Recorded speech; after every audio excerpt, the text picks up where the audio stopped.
forms. And I think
the Basalt Town Council meeting of May 26, 2020. It is 6:05 p.m. and we will call the meeting to order and ask Pam to call the roll of Town Council. Okay. Can everybody hear me okay?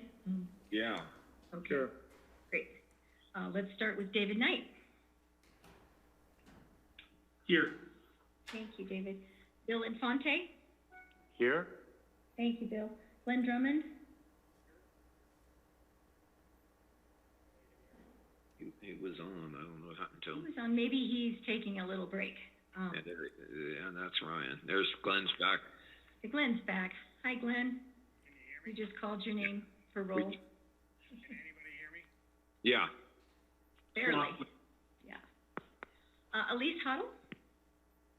Here. Thanks, Elise. Ryan Slack. I'm here. All my video started shortly. Thank you, Ryan. Gary Tenenbaum. Here. Hi, Gary. And Bill Kane. Here. A-team is present. Hey. Excellent. Thank you. The first order of business is to review and approve the consent agenda, which has three components. Includes the minutes from the May 1, 2020 emergency meeting, minutes from the May 12 regular council meeting, and a change of appointment of David Knight as the town's representative to the Roaring Fork Conservancy instead of Elise. Elise hit the lottery there on the board appointment. We're trying to redistribute folks. So I would entertain a motion to approve the consent agenda. So moved. It's been moved. There's a second. Who was that? Glenn. Okay, Glenn, thank you. So it's moved and seconded. I think we can do a voice vote on this one, or no? Do we need a roll call? Okay, just by voice vote. All those in favor, please say aye. Aye. Aye. Any opposed? Okay, thank you. At this point, we will open the meeting to public comment. This is a call to the public. Should those, any folks wishing to call in, please confine your comments to 3 minutes or less, and you can address your comments directly to me. And identify yourself with name and address. Comments should be courteous, civil, and constructive. And somebody said, wait a minute, this is Basalt. What are you talking about? But at any rate, Town Council will make no decision nor take action except to direct town manager. So with that, we will open for comments from the public. Yes, and Yeah, just to add to that, if anybody that is watching from the public wants to speak during this time, they should text 970-987-1070-10 with your name and your phone number, and we will call you. Or you can email at planning@basalt.net. And I don't know if, Ryan, you were gonna mention, but we do have one person who has sent us a text that would like to speak, and that is Stacy Kraft, and I will dial her up now. Okay.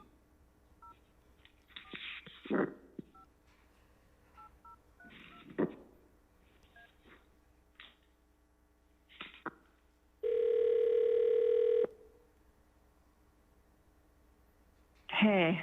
Hi, is this Stacy? Hey, yes, let me just turn my computer down. Hey. Hi. Okay. So you're live here on the Basalt Town Council meeting during the time for public comments, so you're on. Great. No pressure. Okay, this is Stacy Kraft. I live in Basalt. This weekend, Dan Prenslow, who's the head of the CPW, sent me some information that I've been trying unsuccessfully to get from our local CPW staff. In a nutshell, despite weeks of red flag fire restrictions, the CPW is still operating the Basalt shooting range with no full-time supervision. Lack of supervision and drought conditions and no fire safety equipment up there was what caused, those were contributing factors to the last two fires. I'm sure you remember the 2018 fire. About 6 years ago, our fire chief, who is a 40-year wildfire specialist, recommended that the CPW install an irrigated green belt above the range, and CPW ignored that recommendation, and that's the area that burned in 2018, and arguably that fire might not have started if CPW had done this basic safety measure. CPW has committed $30 million to build the new Cameo range near Palisade, but they maintain that they can't afford a range supervisor for our range. The only reason we had a range supervisor during the past year is because I went straight to Dylan Roberts and Julie McCluskey and brought this to their attention, and we got a range supervisor for a few months up there. So being a squeaky wheel does work at the state level. This irrigated fire break still has not been implemented. We don't have supervision up there. They haven't installed the security cameras that they said they were going to do, and they have not done any soil and lead testing yet. And the only reason that they're having to do lead testing is because citizens made a safety report to the Department of Health and Environment last August after there was a devastating flood at the range that brought visible shooting range debris all the way into the Roaring Fork River. The town didn't call about this. None of our nonprofits called about this. Citizens did.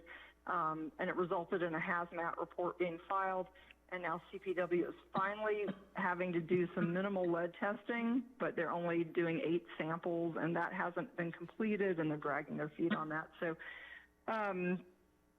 Basalt citizens need this town council to put health and safety and security of Basalt first, and it's really incumbent upon you to go above CPW's head and engage with the governor and regional officials to protect our town. And that means relocating the range and keeping it closed until they can guarantee us that it is fire safe, because it is not fire safe, and it's been proven to not be fire safe for many years. And I've forwarded an email to you guys with Dan Prenslow's comments, but it says, quote, CPW does not have full-time staff assigned to the Basalt shooting range and has not been present on the range during all hours of operation. That seems like a very minimal expectation that we should have of them.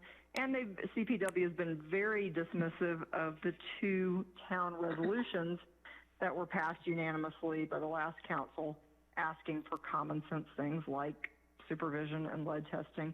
CPW is also allowing commercial outfitters to use the range on Thursdays by an agreement that Perry Will, who's no longer with CPW, made with these commercial outfitters, so Basalt doesn't even have a day of quiet.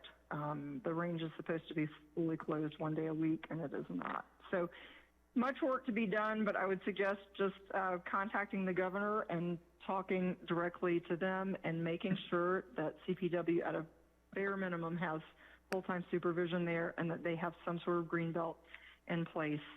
We've had weeks and weeks of red flag fire warnings, and it's just getting hotter, and it's just a recipe for another devastating fire. And I would remind you, I would hope that everybody would go look at the range. The range did not burn down during the last fire, quite to the contrary.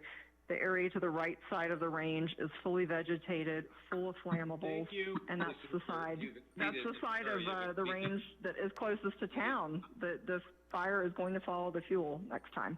Thanks so much. I would just briefly comment. I know that the town manager has just sent a letter to CPW requesting updates on soil testing and all of the issues that were just raised. I think that, Brian, unless you want to comment on it, just assume that we'll, when we get a response to that letter, we will present that information to the council. Do you want to add anything to that, Brian? Yeah, in anticipation of this meeting, knowing that there were some questions out there, I did reach out to Matt Yamashita, our local representative, with regard to a few of the items. So, namely, we had a question recently about the hours. Maybe everybody can mute when they're not on. I'm getting a little weird feedback. I don't know if everybody's hearing that. Yeah, I don't know what's going on. Is everybody hearing that? That sounds, maybe that's a little better now? Better? Okay, very good. Still trying to figure out Zoom. Okay, so it looks like, we've gotten some feedback about the hours of operation. And so one of the things CPW did follow up on is, in order to change the rules with regard to hours, they have to take that through their commission. So they've done that. And those hours will begin on July 1st. So until that point, they're operating under the hours that they've had in place since after the fire, but that does allow those private contracts. The new hours will allow for a complete closure on Wednesdays, and that includes those private. And of course, there are two different time frames. So there's a March 15th through October 14th, and then an October 15th through a March 14th, when they differ those hours. So when it's lighter out and it's sort of the summertime hours, they have some extended hours that allow from 7 a.m. to 7 p.m. up there on Monday, Tuesday, Thursday, Friday. And then on Saturday, Sunday, it's 9 a.m. to 5 p.m. So they did shorten those weekend hours. And then during the October 15th, so the fall time through the winter, it's Monday, Tuesday, Thursday, Friday is 9 a.m. to 4 p.m., so a shortened day, coinciding a lot more with the hours of light. And then Saturday and Sunday, 9 to 4, and then, of course, closed Wednesday. The other thing, I also asked about the soil testing, and that soil testing, they did get their plan approved for doing that some time back, and we've asked a few times about that. It looks like they are now able to come out and will be doing that testing, what I got, by the end of the month. So that would be, I assume, the end of May here. And those will get sent to the lab, and they would get results from that, according to this email, later this summer. And there was an indication that the state labs were being restricted because of the COVID testing. So that's the answer that I got that I was able to share with you today. We could get some of the other detail. I didn't get it for this email, just knowing that those were the two recently asked. But they are doing work, we know, to get the cameras set up, and those will be it just required running electrical lines. We just got that word a few weeks ago, Mayor Kane and I. And then some of the other items were still pending. That's right. So we can follow up and kind of get a report for council on all those details. Great, thank you. Susan, is that the extent of what we've heard for public comment? Correct. For this item, I didn't receive anything additional, and I'm assuming that Ryan didn't receive anything either, correct? No other requests. Okay. Our next item is Mayor and Council reports comments. Any councilor like to brief the council on any matter? This is your time to talk to one another. So, anybody have anything they want to bring up? Ryan Slack. Thanks. I'd just like to share that the Rudeye Water Power and Authority had secured a $200,000 grant through the U.S. Forest Service to help improve the boat launch area, the boat ramp inspection, and all of that. So it's going to be great. It's going to be in the partnership with the U.S. Forest Service. April Long's doing a wonderful job heading up Ruapa, and we're excited for the boat ramp to open this weekend. Hey, good news. Thanks, Ryan. Who's up next? Any comments? I'll make a few if no one else does. Bill, I'll come in after you. Okay. Who was that? Bill Infante?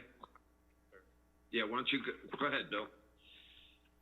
Okay, just a couple updates on the restaurant reopening.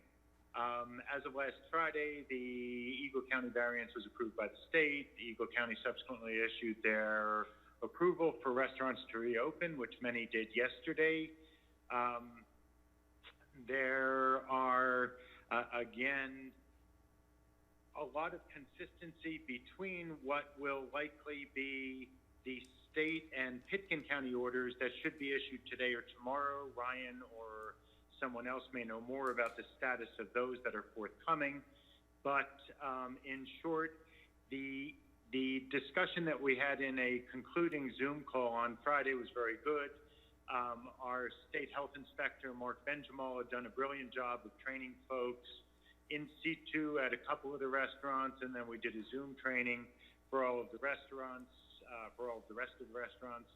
And again, a lot of the questions focused on hygiene surrounding table accessories and mask wearing, and on the issue of masks, we spent a fair amount of time because the Basalt resolution is considerably tighter than the Eagle County resolution.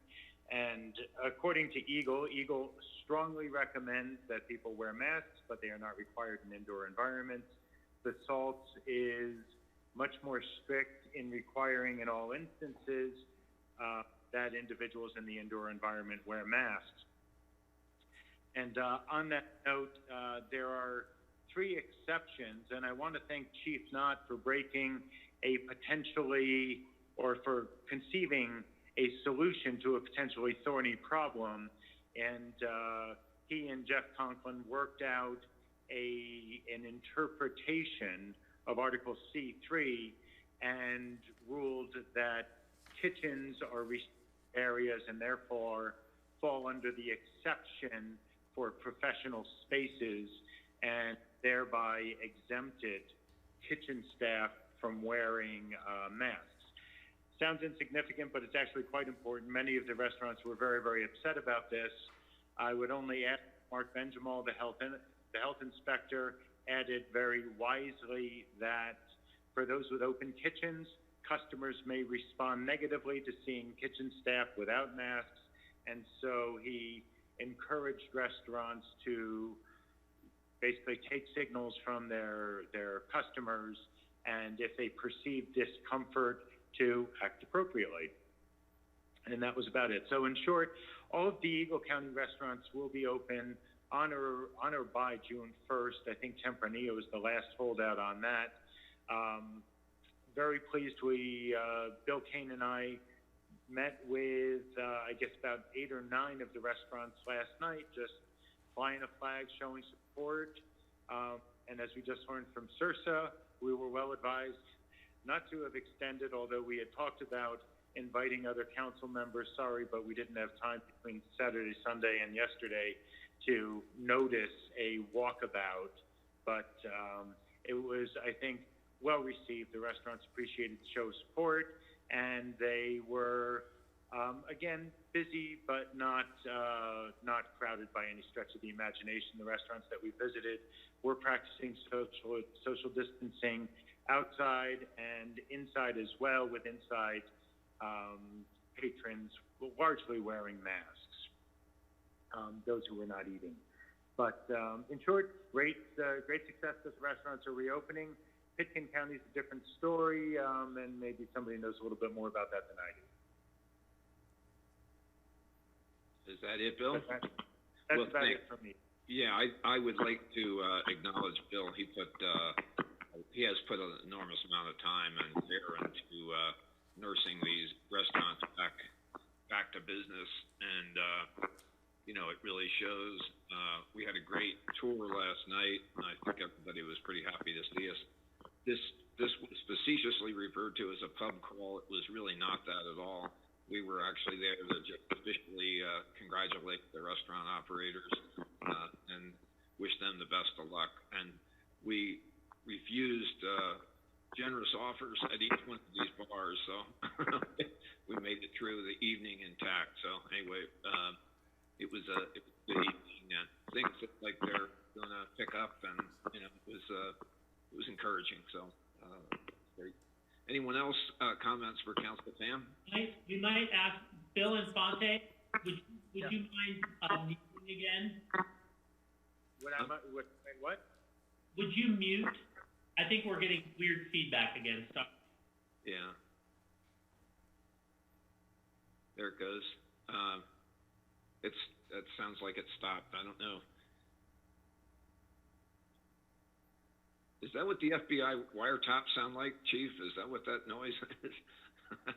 Pam, did you have something? Okay, you're on mute, so we can't hear you. Anyone else on council like to make comments during the council session? Okay, well, thank you guys. I just had a couple really brief ones. The restaurant work will continue. Each of these restaurateurs is putting together individual plans for expanded consumption areas. And I think Pam is managing those. And I spoke to a couple of folks this morning, Javier from Two Rivers and Annabelle and others. And I think they're very pleased with the responsiveness of the state and the town. And I think we're moving these things as quickly as we can possibly move them to accommodate these guys. I think everyone understands the stress they've been through. So we are going to see lots of ideas for use of sidewalk, streets, public rights of way to expand outdoor seating for our restaurants, and that's a welcome thing. Part of my duties, I am serving on the RAFTA board, and just something to be aware of. We've had a really difficult time trying to figure out what to do with the Room Bells bus system this summer. That's a highlight from RAFTA, and I think the concern has been that we don't take resources that are needed to move people up and down the valley to get to work and to get family, and in any way detract from the business of the hardcore business of RAFTA by investing in basically a purely recreational thing. But I think the net of it was that everybody feels it's a major morale item. And Room Bells bus system will operate this summer. It's going to be expensive, It's going to require a reservation. We're only allowed 13 passengers per bus right now, so this is undoubtedly a precursor of what we'll see in the airline industry, where the fixed costs are the same, but the occupancy on per vehicle is drastically reduced. So the cost has to be borne by fewer riders. So the math's pretty basic.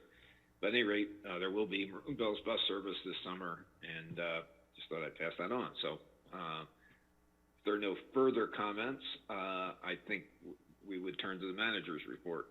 Bill, I have a quick comment. Okay, Elise. Sorry about that. I totally forgot.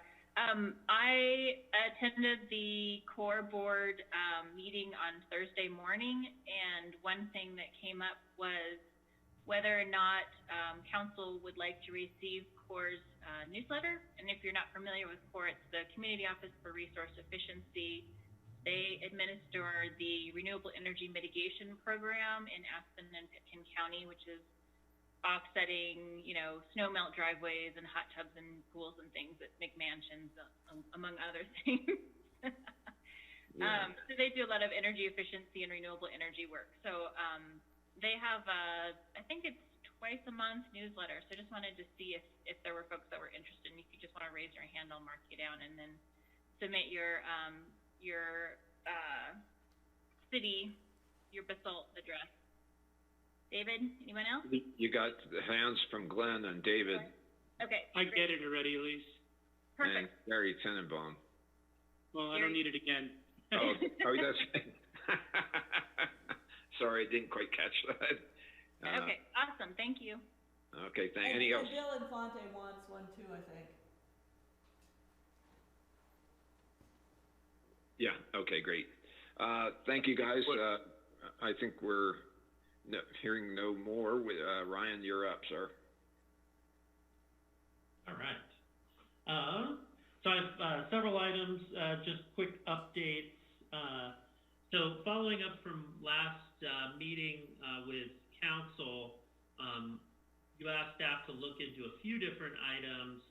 One of those was the ability to perhaps add some downtown parking by allowing parking at the school. And so I did follow up with Jeff Gatlin, the school district. He's their chief operations officer.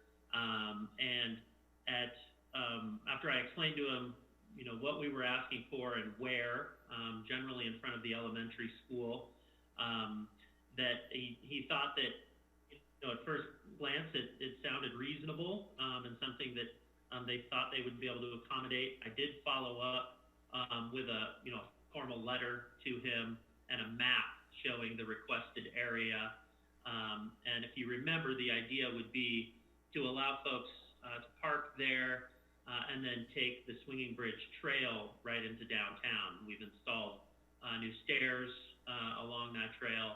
And Mayor Kane indicated that when he walked it, he thought it was about 3 minutes from the parking lot to the bridge. So a pretty quick jaunt into downtown. We would likely follow up as staff with some of the business owners down there, probably targeting employees first and seeing if we could get the employees to park over there and open up some spaces. But also it would be available to the public. So more to come on that as I get that more formalized with the school district. Let's see here. A couple other things. So over the weekend, in anticipation of, you know, full trash cans, which, you know, we've observed over the last few weeks, we did have an employee come in and empty trashes every single day. And so the big winner for the weekend was Triangle Park. That one does seem to be getting quite full. We did add receptacles in that location, and we'll just have to keep monitoring it. We did also add an additional day of pickup and for our large dumpsters that we keep at the Public Works facility, and really that's attributed to a lot of the takeout boxes. That's what we think the majority of the added trash is. So we're doing 3 days a week of pickup for that. Let's see. some of the other details, we are starting to receive the applications and have a couple back now for the expanded liquor consumption areas. And so as staff, we were brainstorming to the extent that those would be in parking spaces, what might we be able to do just to help promote greater safety.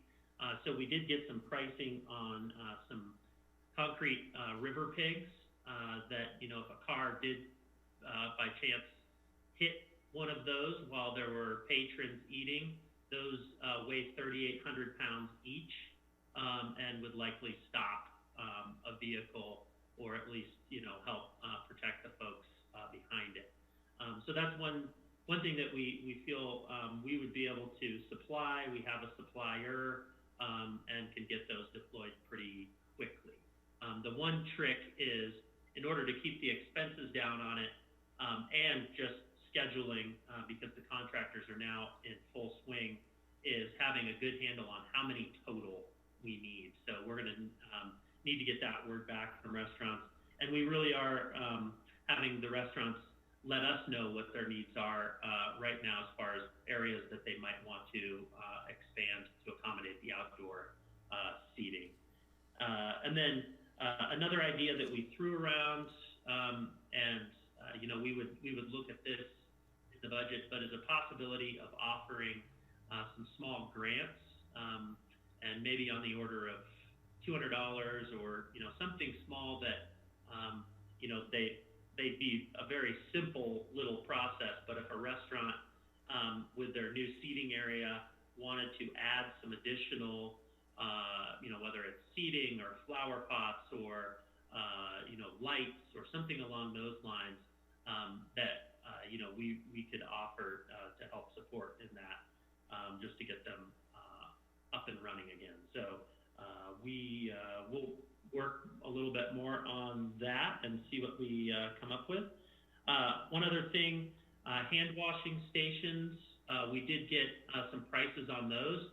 We had been calling on them for several weeks, a couple times, checking in, and of course at the beginning of this they were not available, but now they are. So I think the town, we're going to get some additional hand washing stations to place around public places and just, you know, offer that additional safety measure for residents and visitors. And then staff did meet again with the Chamber of Commerce and with TACA, and, you know, we're just working out our summer schedule for events, and TACA's really chewing on what they're able to do with regard to the summer concert series and how most practically we can roll that out. So we'll report back on that, hoping to time the kickoff of that with the Basalt Bucks program that we'll talk about a little bit later. And as you recall at the last meeting, unfortunately, we terminated the purchase contract with the seller for an additional public works piece of land that we would eventually build on. We did send that termination and receive the earnest money back. So all of that is now back in our hands. And as I understand it, the property is now under contract again with a different buyer. So we'll see what happens there.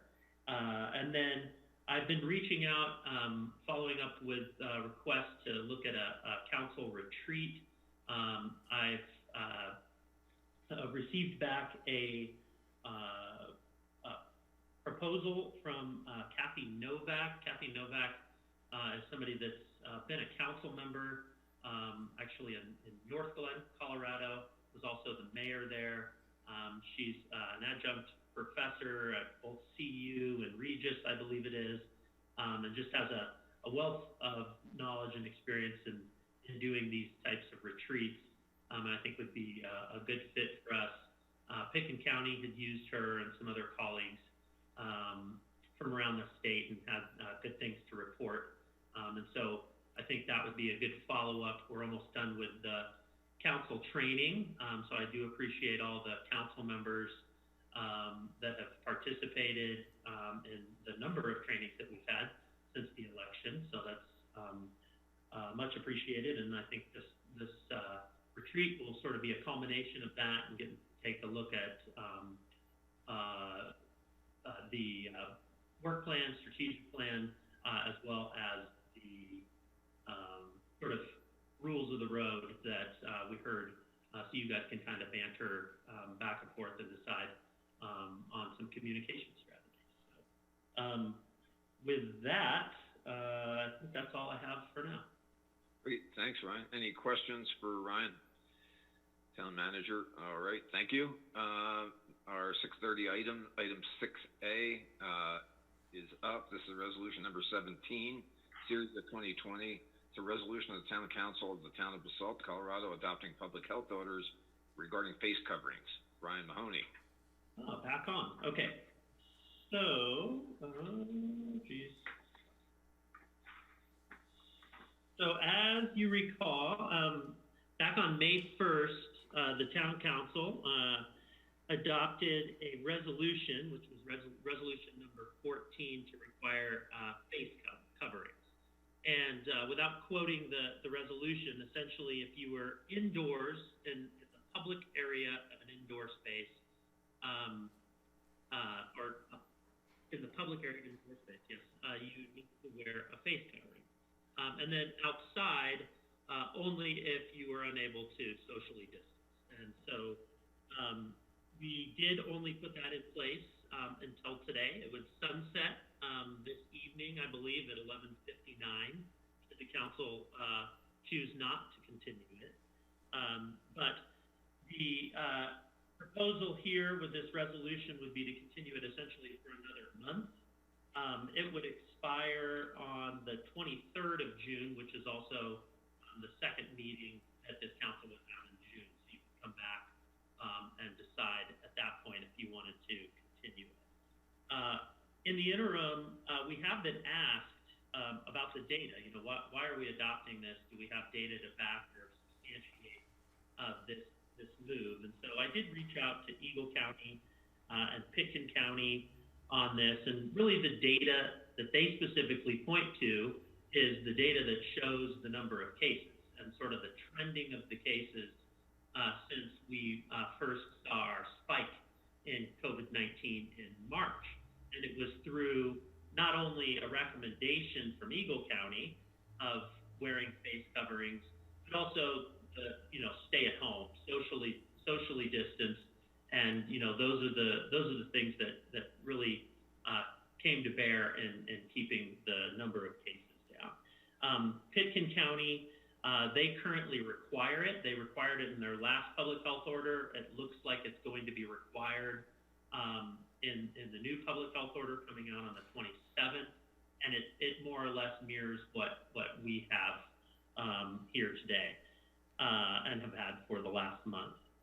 So I also looked, the CDC has some information, and I was pointed there by Eagle County as a good resource. And really, face coverings are recommended.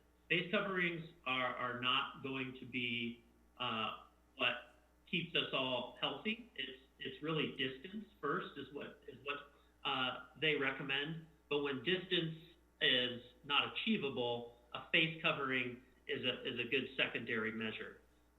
They also mentioned in the information I included in the packet was, oftentimes in public places, if you're asymptomatic, you may not know, you may not feel you need to wear a mask, but if folks are wearing them, even when symptomatic or asymptomatic, you're protecting your neighbor. And so I think really it's a look at all of the tools in our toolbox, and not any one of them is necessarily the cure-all, but together they all, work to keep us healthy and to keep the number of cases down.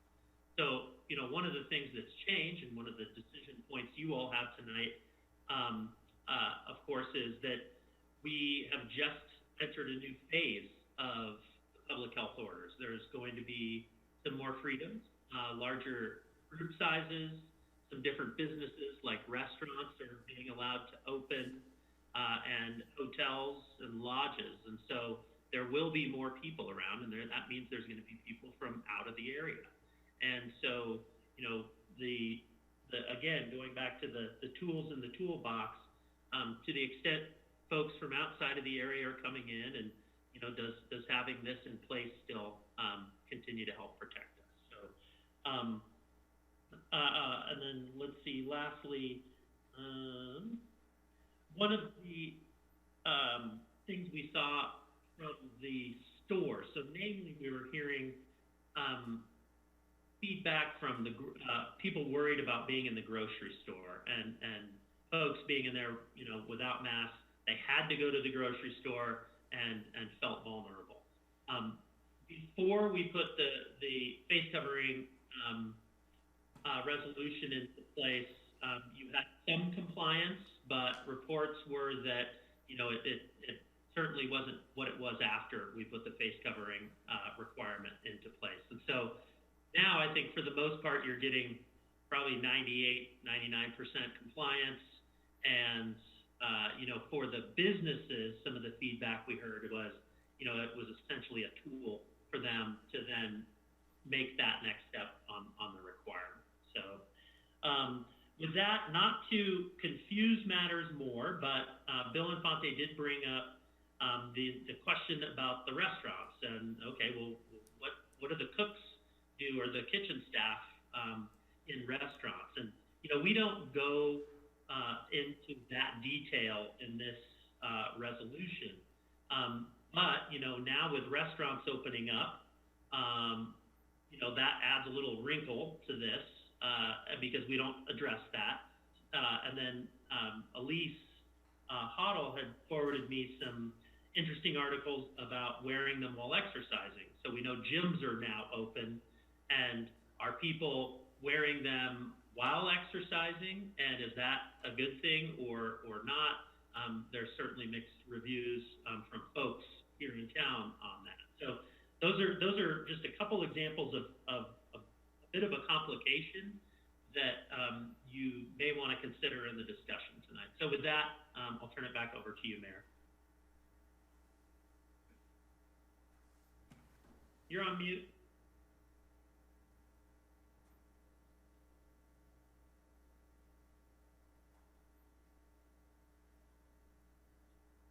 Mayor, you're still on mute. Yeah, or some would think that's a good thing. So, that I was on mute. So at any rate, the issue that, I mean, the resolution would call for an extension essentially of our public health order relative to face coverings until June, what's the date, Ryan? June 23rd or so? Yes, the 23rd. Yeah, so, you know, I guess our sort of observation would be that I think we're really close to 100% compliance in the grocery stores, which really has improved people's confidence about grocery shopping, and I think it's really kind of a boon for the economy rather than a hindrance. So I would open the floor for comments, questions, discussion by council, or if we're ready without discussion to handle a motion. So floor is open. Mayor, I'm sorry, go ahead. this is Bill Infante speaking. Yeah, go ahead, Bill.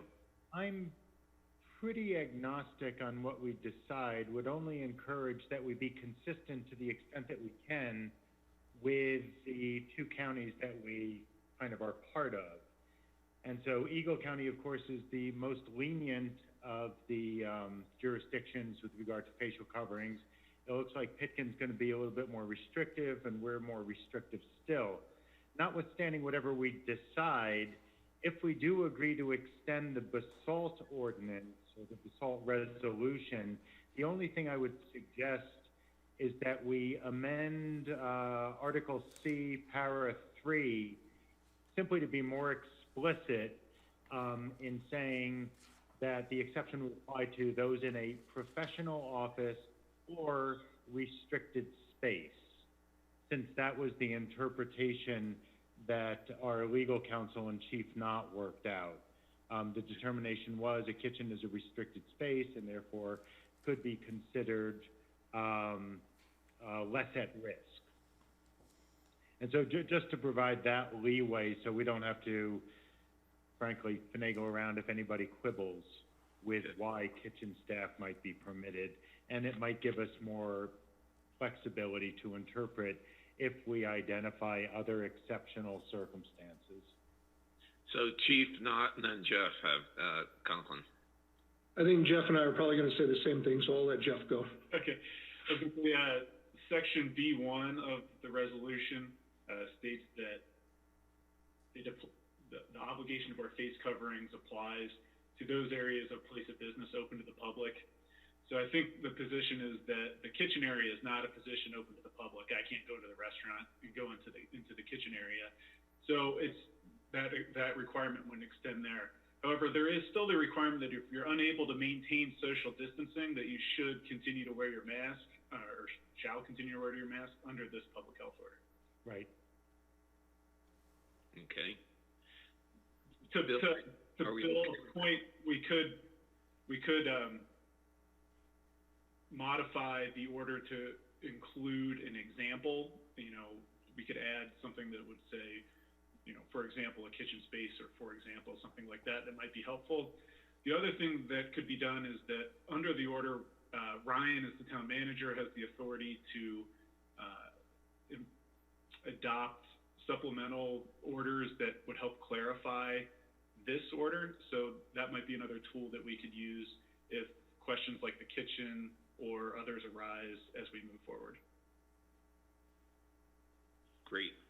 Bill, does that satisfy your concern? Having heard what Jeff said about restricted space, do we need to modify the language of this resolution to clarify the issue for the restaurants, or can we pass it as is with the understanding that, first of all, it does apply to restricted spaces, and Ryan can make subsequent administrative amendments? So what's your pleasure there? You're on mute, Bill. Sorry about that. I'm comfortable with whatever legal counsel and the chief think will work. Okay. I would just suggest that we keep it simple. All right. Any further discussion? Elise? I spoke with Amanda at TaxFit today, and I think that they are comfortable if we choose to continue with the mask resolution as is. I think that everybody has sort of come to grips with it. Yeah. But I wanted to ask, do we need to say anything explicit about wearing a mask in a restaurant as a patron? And obviously you would need to remove it to eat, and folks want reassurance that, you know, they're not going to get arrested for having their mask off while they're eating. Right. So I don't know if we could just, I don't know how to address that. I mean, and then one final comment, I had sent Ryan a brief email saying that I had spoken to someone who works for Alpine Bank, and there's some confusion about wearing a mask in the bank as well. Federal regulations require them to be able to identify the person as part of that process. And obviously federal regulations would supersede anything that we do, but from a customer standpoint, there's not sort of clarity on that.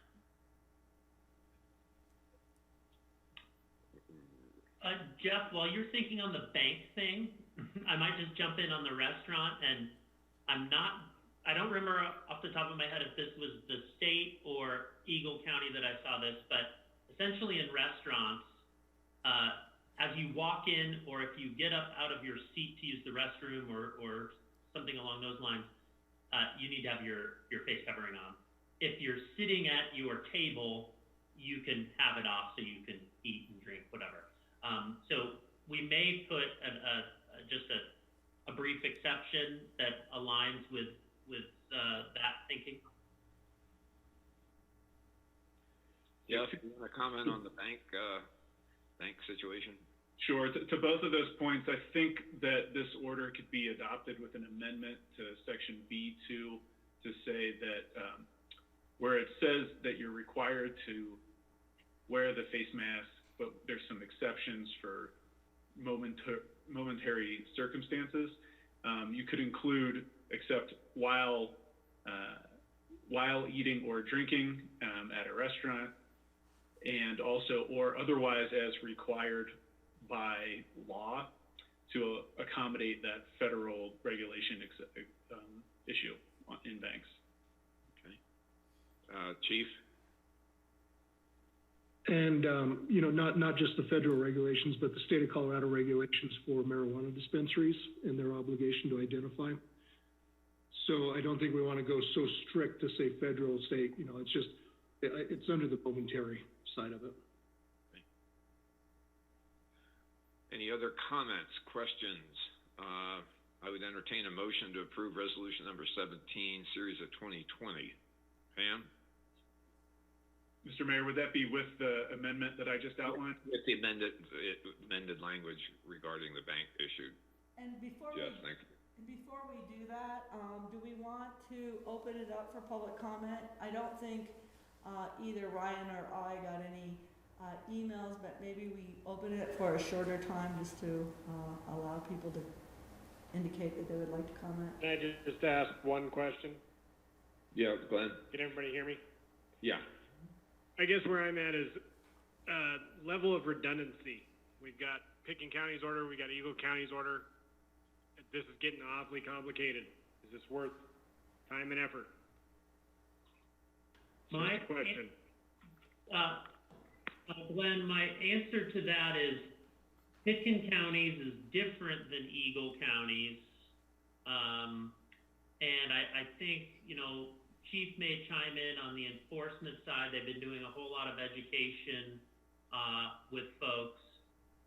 But it does seem to give people that peace of mind, particularly in those retail or other public indoor spaces where it's just close encounters. You really can't maintain that 6 feet. That's the feedback that I've received anyway.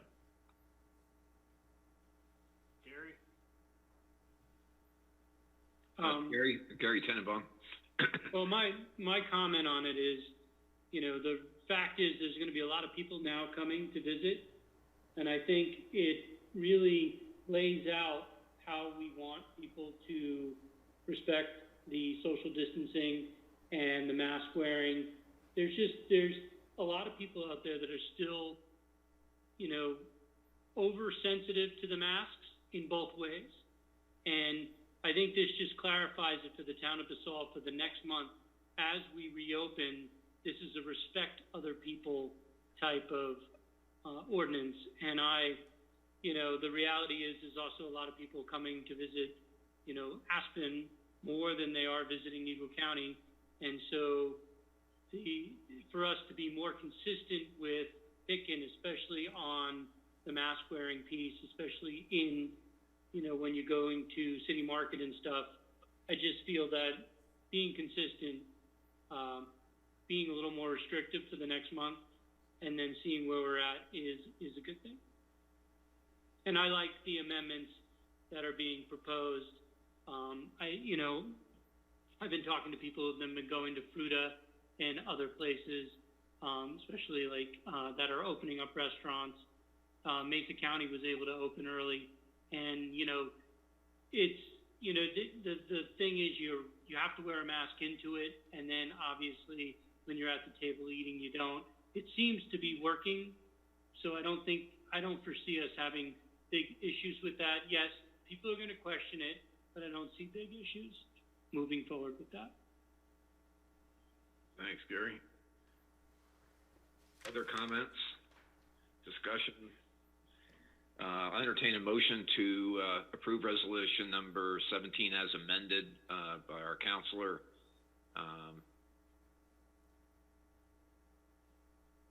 I'll make that motion. Been moved by Gary Tenenbaum. Is there a second? I'll second. That was a dead heat there. I think it was Elise, though, may have gotten it by a hair. So, moved and seconded. Discussion on the motion. All those in, wait, we need a roll call on this? Yes. We do. Okay. Yes. Okay. Let's start out with David Knight, Yes. Ryan Slack, Yes. Bill Kane, Yes.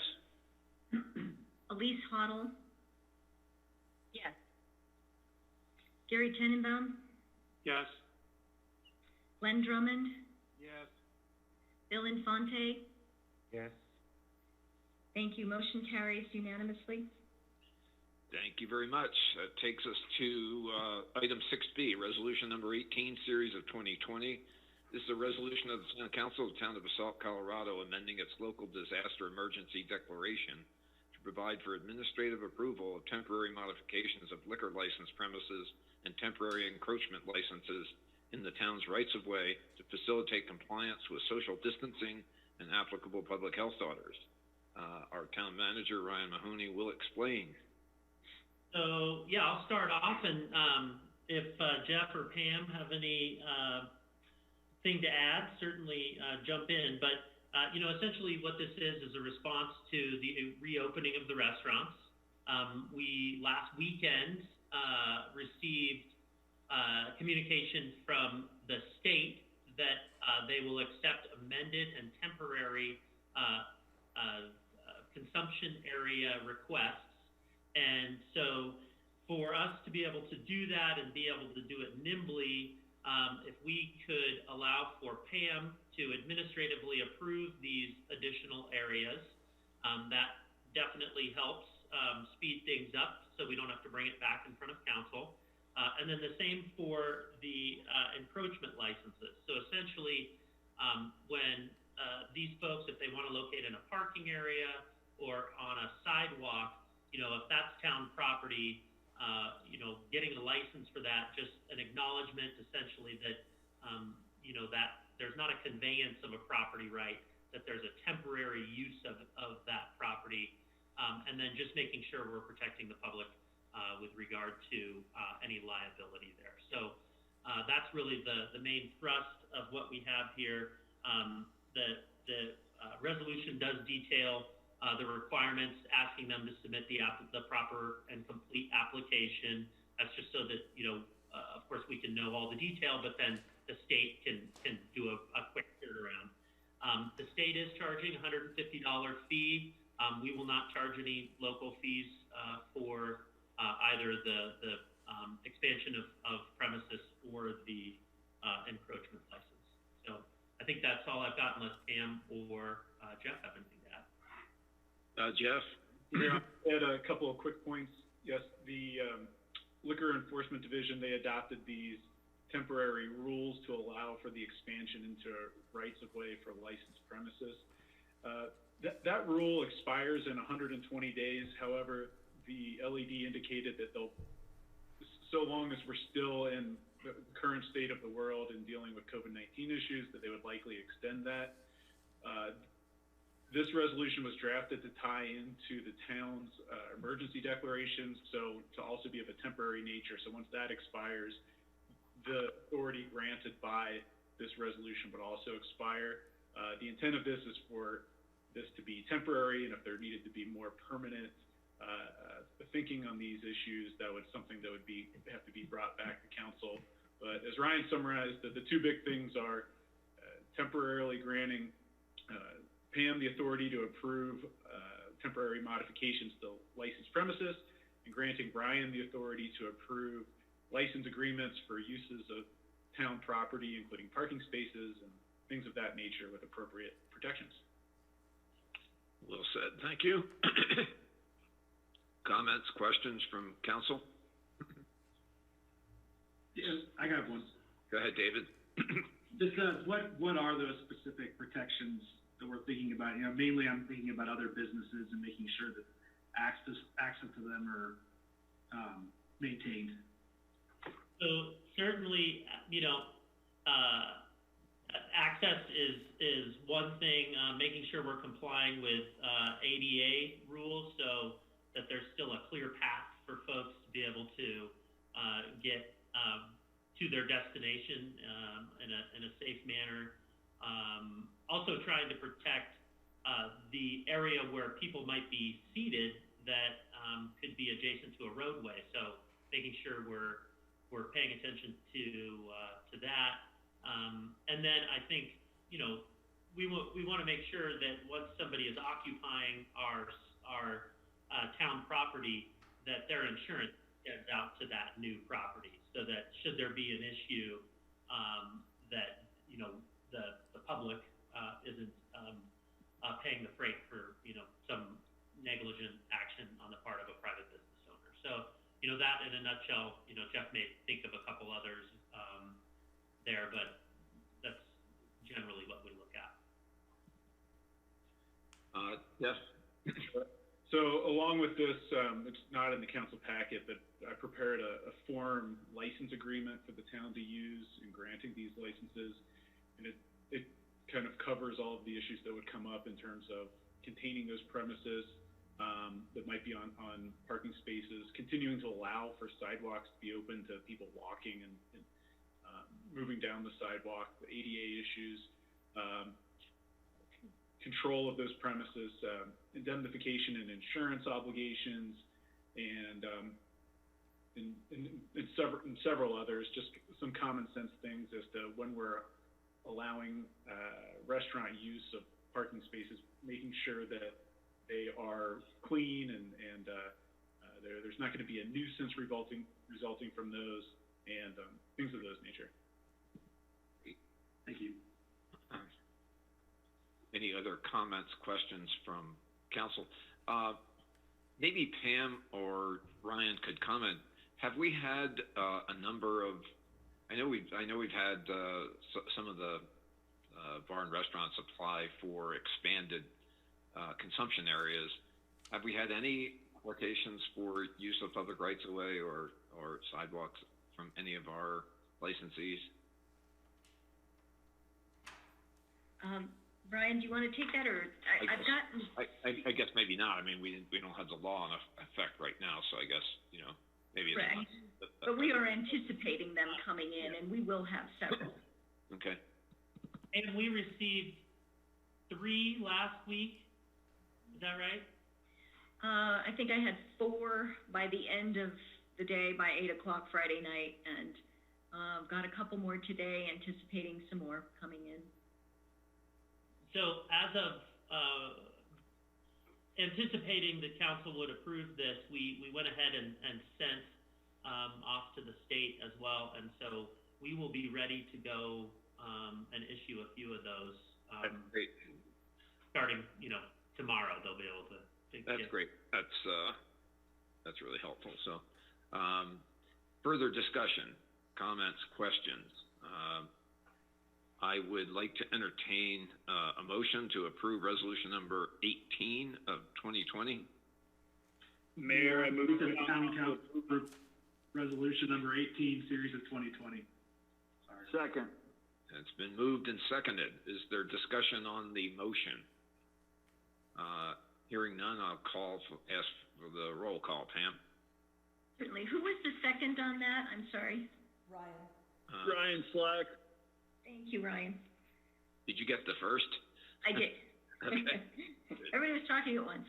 All right, now. Okay, let us begin with Bill Infante. Yes. Thank you, Bill. Glenn Drummond. Yes. Thank you, Glenn. Gary Tenenbaum. Yes. Thank you, Gary. Bill Kane. Yes. David Knight. Yes. Ryan Slack. Yes. And Elise Hoddle.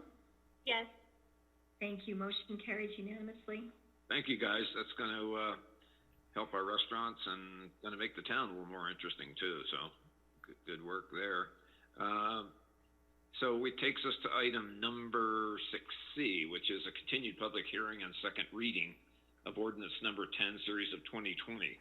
It's an ordinance of the Town Council of Town of Basalt, Colorado, granting special review approval for an accessory dwelling unit located at 112 East Hillside Drive, Basalt, Colorado.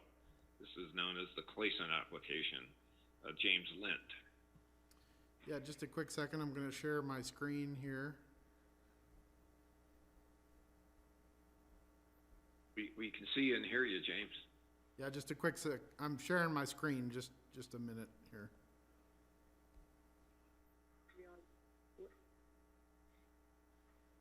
Okay, great. Okay, thank you. This is a public hearing and second reading of an ordinance for special review application for an accessory dwelling unit on the property at 112 East Hillside Drive. It's submitted by Norm and Laura Clayson. The property is on the corner of Hillside Drive. And I'm seeing we're just seeing the slide deck. CIRSA. We just have the CIRSA presentation. We don't have your slides up, James. Okay. Apologize. We don't want to do the CIRSA again. Okay. Well, I'll just go ahead and finish talking through it here. It's on the corner of Hillside Drive and Spur Lane.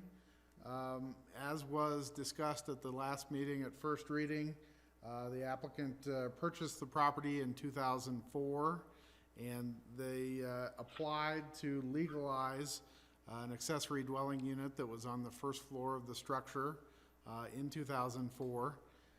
The applicants received approval at that time, but were required to file a final site plan, and they did not do so. And then in 2018, staff received a complaint from a neighboring property owner and found that the site plan was never recorded and that there was some language in the approval ordinance from 2004 which required the approval to be null and void because they didn't file the site plan. So the applicants submitted an application to legalize the accessory dwelling unit in response to the complaint.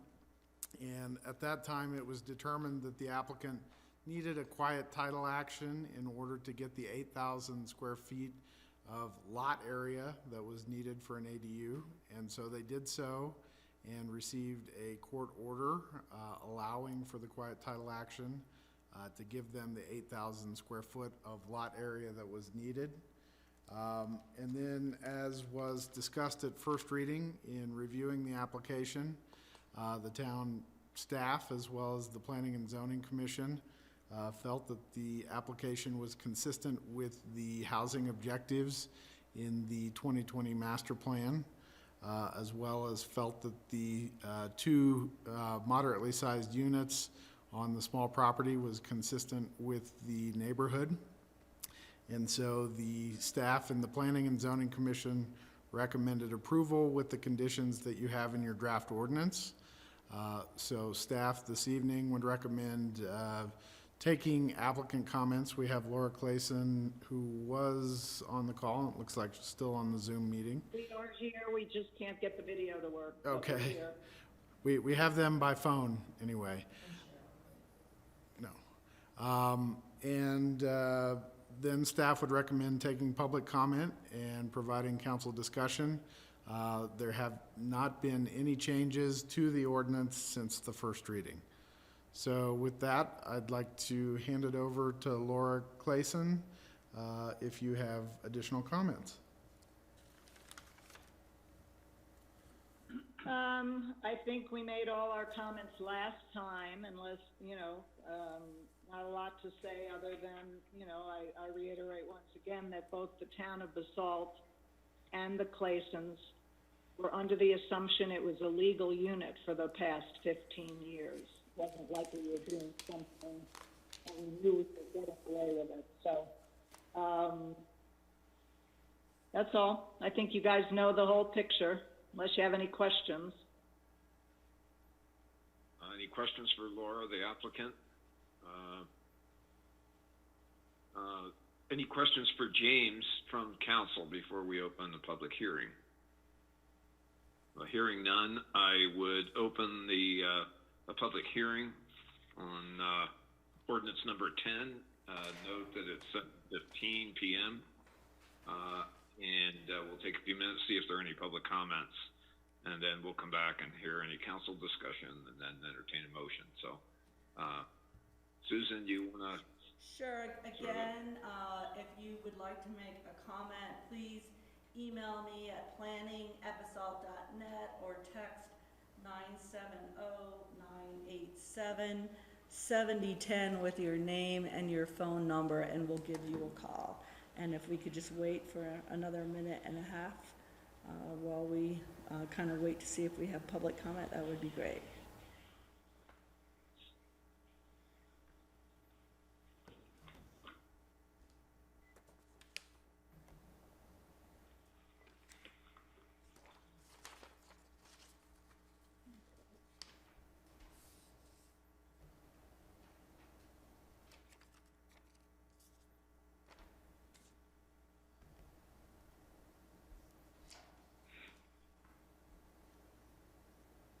Literally cricket.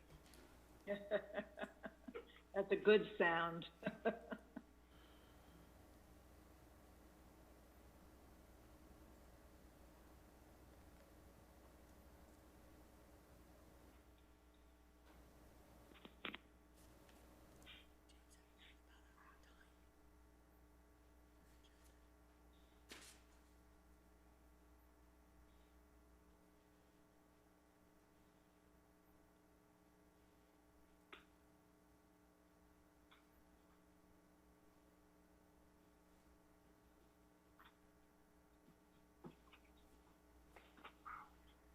So I think we've given it enough time. I don't have any emails. And Ryan, do we have any texts from your end?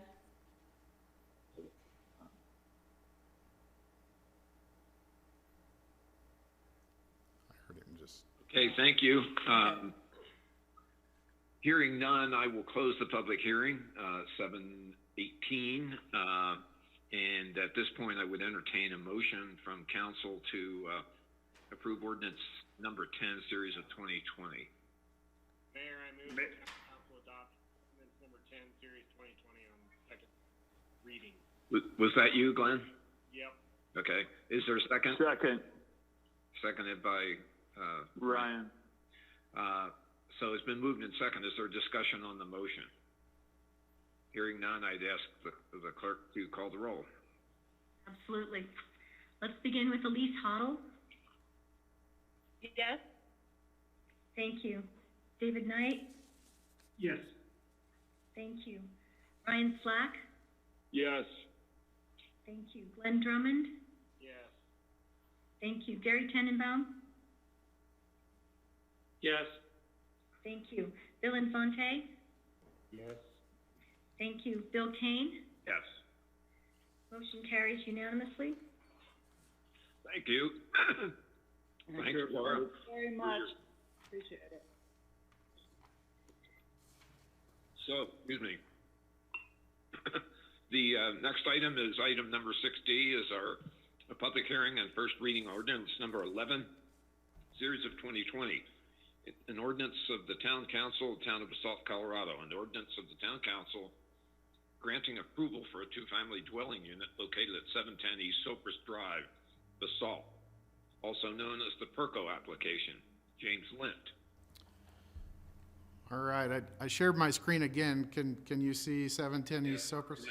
Okay, Working fine. Great, appreciate that.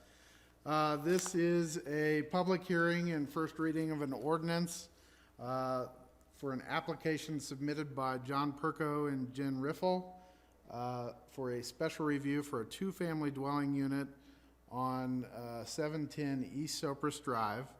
The property subject to the application is located at 710 East Sopra Drive. It is near the intersection of Sopra Drive and Frying Pan Road. As you can see by the map that we have on the screen and that's in your packet. The lot is approximately 15,000 square feet. Contains a residence of approximately 3,600 square foot. The residence was remodeled in 2018, and I'll show you a photo of it. This is a photo that's in your packet. It is zoned R2, and as background, the applicants are proposing to add a demising wall on the first floor and convert a wet bar facility into a full kitchen. Let me transition to the floor plan here.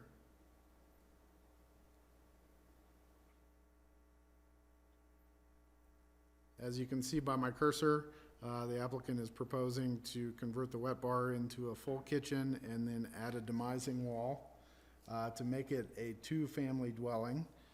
Process-wise, an application for special review for a two-family dwelling requires a recommendation from the Planning and Zoning Commission to the Town Council. In reviewing the application, staff identified several discussion items that are in your staff memo in your packet, and we'd like to briefly go through those items. The first being consistency with the master plan. The 2020 master plan that was recently adopted includes housing objectives of integrating and maximizing attainable housing as well as infill, which are included in the goals that are in your packet materials. And the staff, as well as the Planning and Zoning Commission, felt that the application is consistent with those objectives. In terms of consistency with neighborhood character, the applicants have identified a series of properties in the area that are purported to have multiple units on them, including the adjacent property to the west that is a triplex. Staff felt, and the P&Z also felt, that moderately sized units were generally consistent with the neighborhood pattern. In terms of other discussion items, the water department as well as the Basalt Sanitation District had comments that they recommended that the applicants not be able to condominiumize and sell the units separately from each other in the future because they'll share a water service line as well as a sewer service line. And so staff has included a condition requiring that no future condominiumization be allowed, as well as they also must enter into a shared maintenance agreement for the sewer service with the sanitation district. The building department also had comments related to the demising wall that's proposed.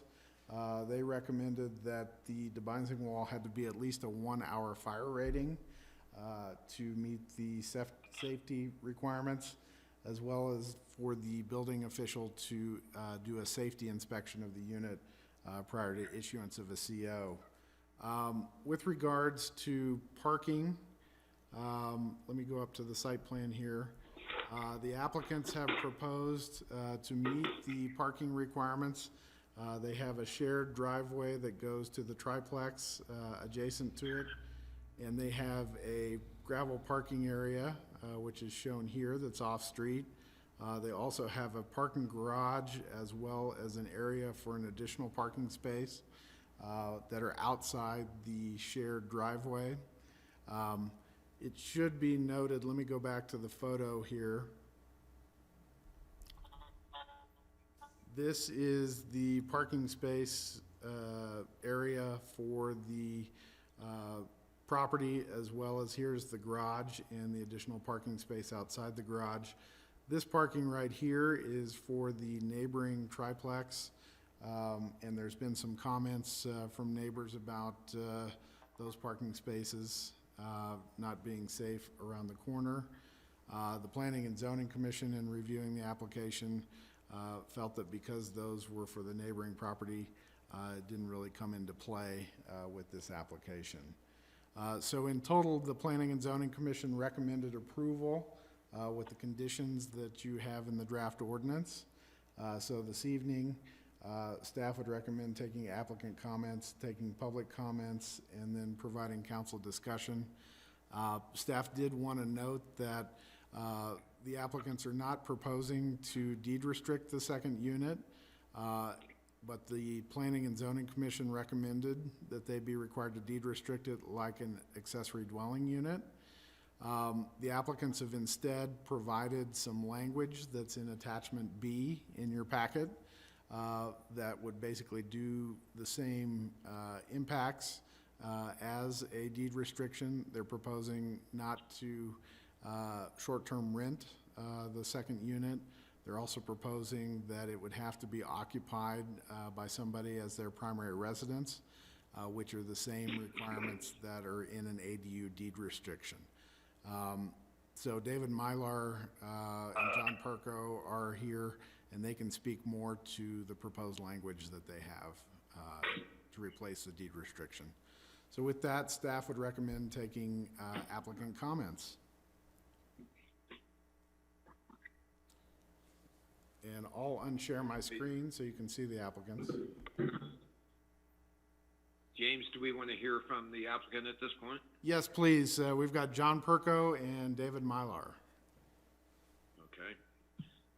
Hi everyone. This is John Perko. I am the applicant for the 710 Sopra, East Sopris. Also joining tonight is David Mylar.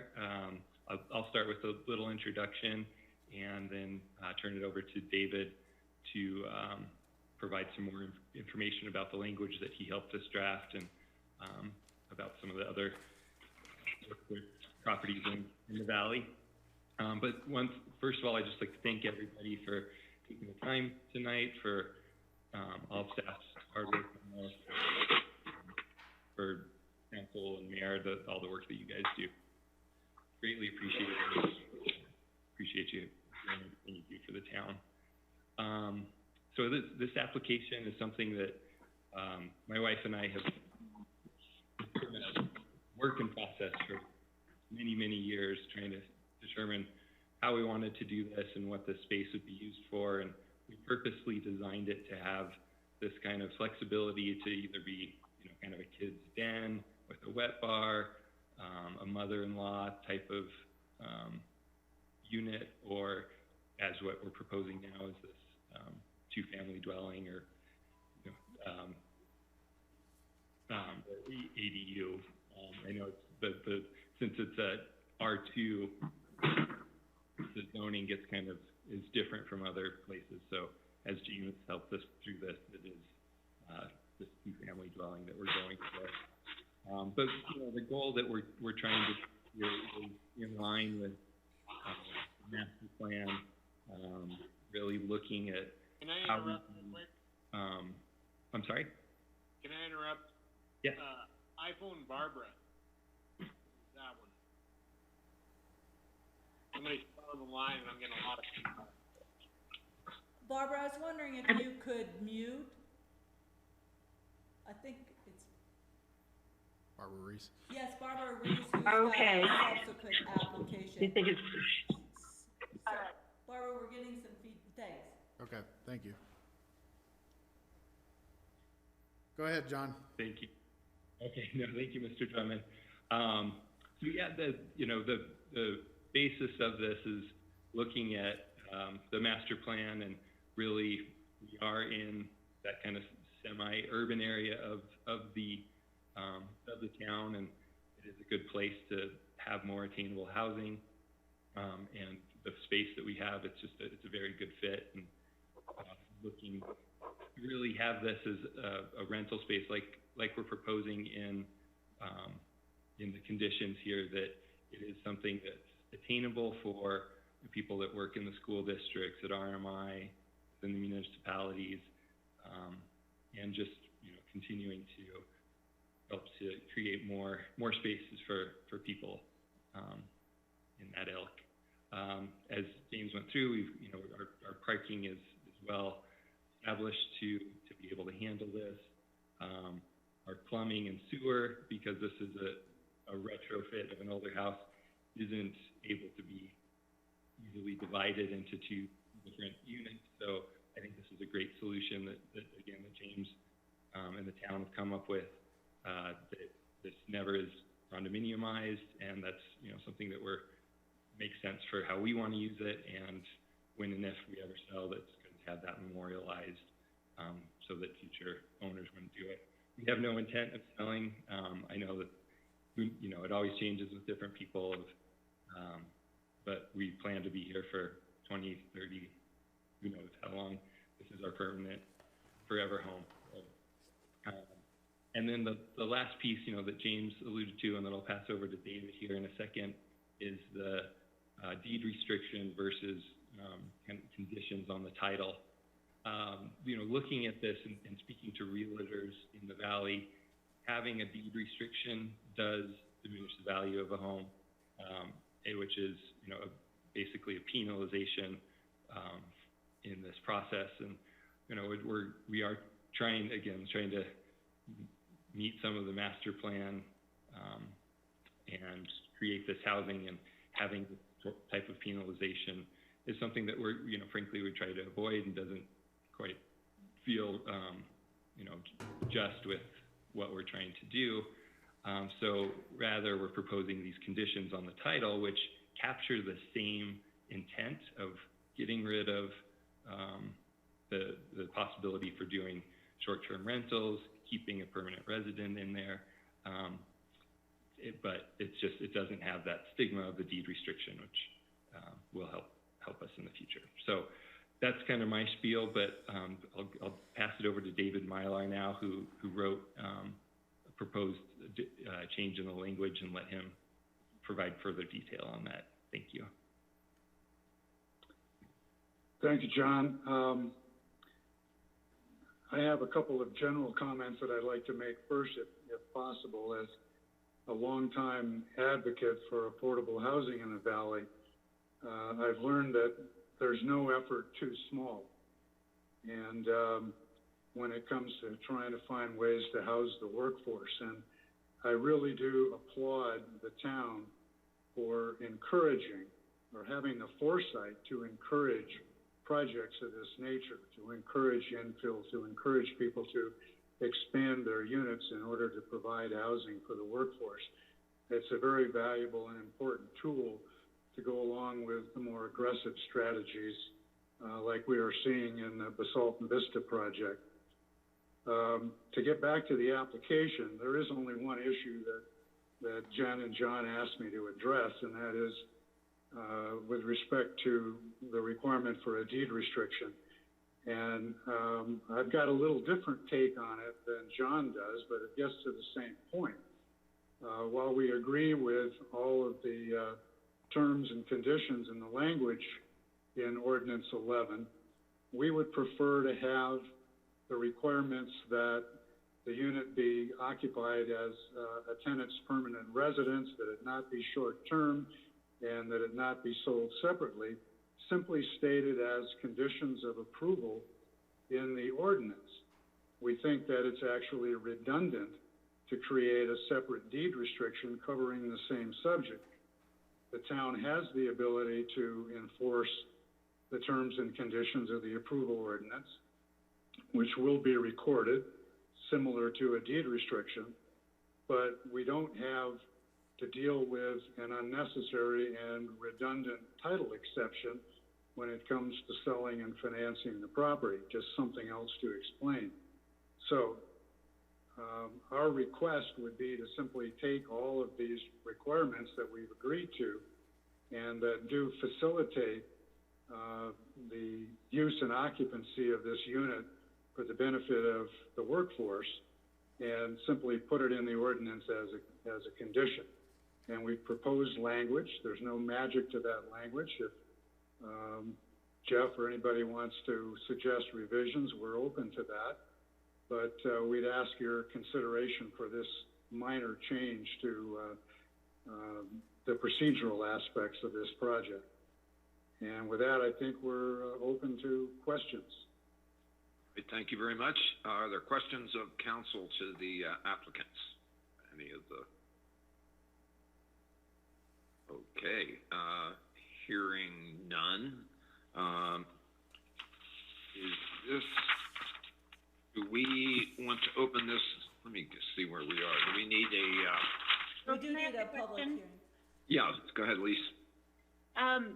So I hear what you're saying, and I support the idea of having, somebody from the community living in that unit. So I guess my question is, the language that you want says minimum rental term shall be 30 days. That's still fairly short term, especially compared to an ADU unit, for example. So I just am curious why you chose the 30 days. We chose that because that's consistent with the definition of short-term rental, as I understand it. But I don't know that we're not open to considering a longer minimum term. I'd have to defer to John on that. Yeah, and so I think that was, as David just said, that was the definition for short-term rental. So I think that's just the language that we use. Our intent is to do long-term rentals with at least a year lease. But I do understand for, again, memorializing this into the future, you know, we'd be open to extending that to a further time frame than 30 days. Gary. Hi, John.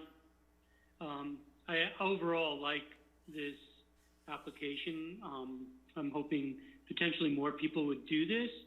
I agree with Elise that we should, you know, find a time frame that's a little longer than 30 days.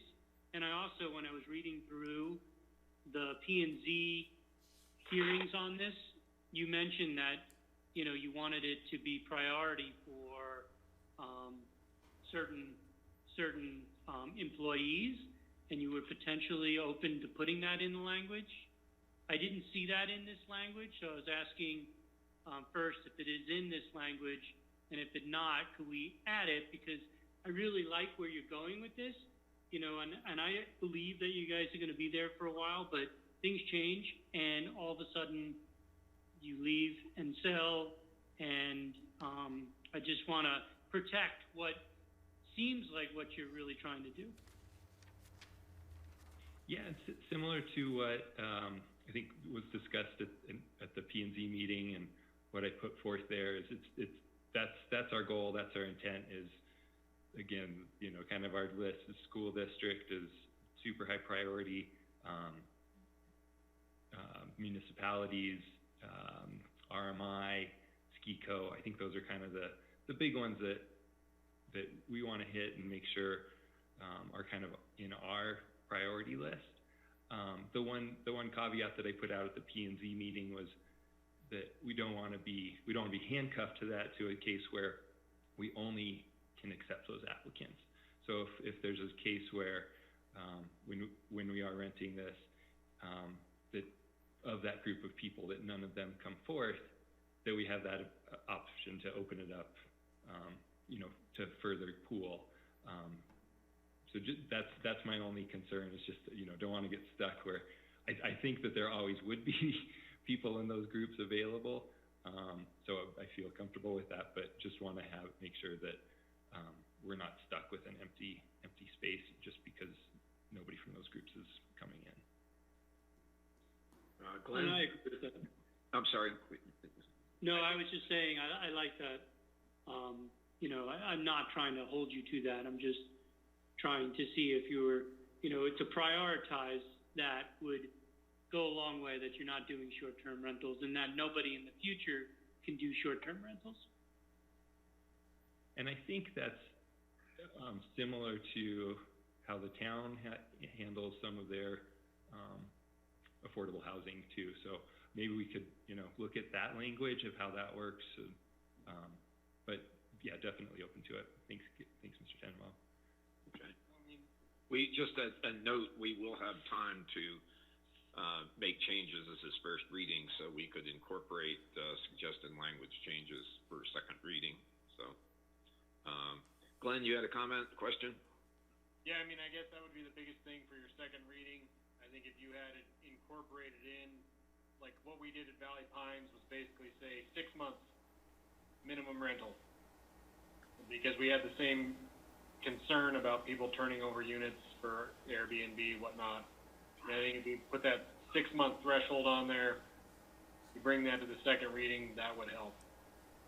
As far as regulating whether it goes to a certain group. I think it's aspirational, but I think term is the biggest thing that's gonna help solve it. Bill, chime in. Hey, Bill. Go ahead. I'm pretty averse, well, I've got large reservations about governmental overreach, and I am very strongly in favor of consistency. If the definition of long-term that Basalt uses is 30 days or more, which is certainly our experience with our house, then I would suggest that we remain consistent, use the definition that Basalt uses, at risk of having a multitude of kind of potentially conflicting definitions. I also think the notion of compelling a would-be renter to rent to a certain group or profession is inconsistent with our mandate. We should not be doing that. They should be permitted to rent to whoever they want. I guess the only irony is that Councilwoman Riffle, when she was on council, was well known for imposing very draconian restrictions. And so this is quite ironic that we are now lobbying to relax those restrictions that would have otherwise been imposed. But in general, I agree with Dave Mylar's approach. 30 days or more constitutes long-term, and I would not favor directing them to one or another group of people. They are free to rent to whomever they choose. Additional comments, questions for the applicant? Ryan Slack. I guess I would ask Jeff Conklin if he could just briefly lay out the difference between if we deed restricted it compared to the language that they wanted. Do they pick the deed restriction of where it falls in the affordable housing category, or how does this work? Sure. So I'll let James and Susan speak a little bit more to the practice of using deed restrictions. But generally, I think it's standard practice, particularly when we're dealing with a situation in a zoning where an ADU would be an option in this case, as opposed to a two-unit residence. And here, what they're proposing is basically the language of a deed restriction in a document called something other than a deed restriction. Here would be in the ordinance. Now, one of the distinctions is that a deed restriction is something that's voluntarily agreed to and imposed on title by the owner in agreement with the town. So if the council were to be open to applicant's suggestion of including this language in the ordinance, which I would be happy to review and tweak, I think it should go along with some acknowledgement and acceptance by the owner of the property that would be similar to what was on what is in a deed restriction that gets recorded. Did that answer your question? Yes, it did. I guess the question goes back to an ADU then is just one single unit. This being two units makes it a little bit out of the ordinary. And then I guess the question also goes back to,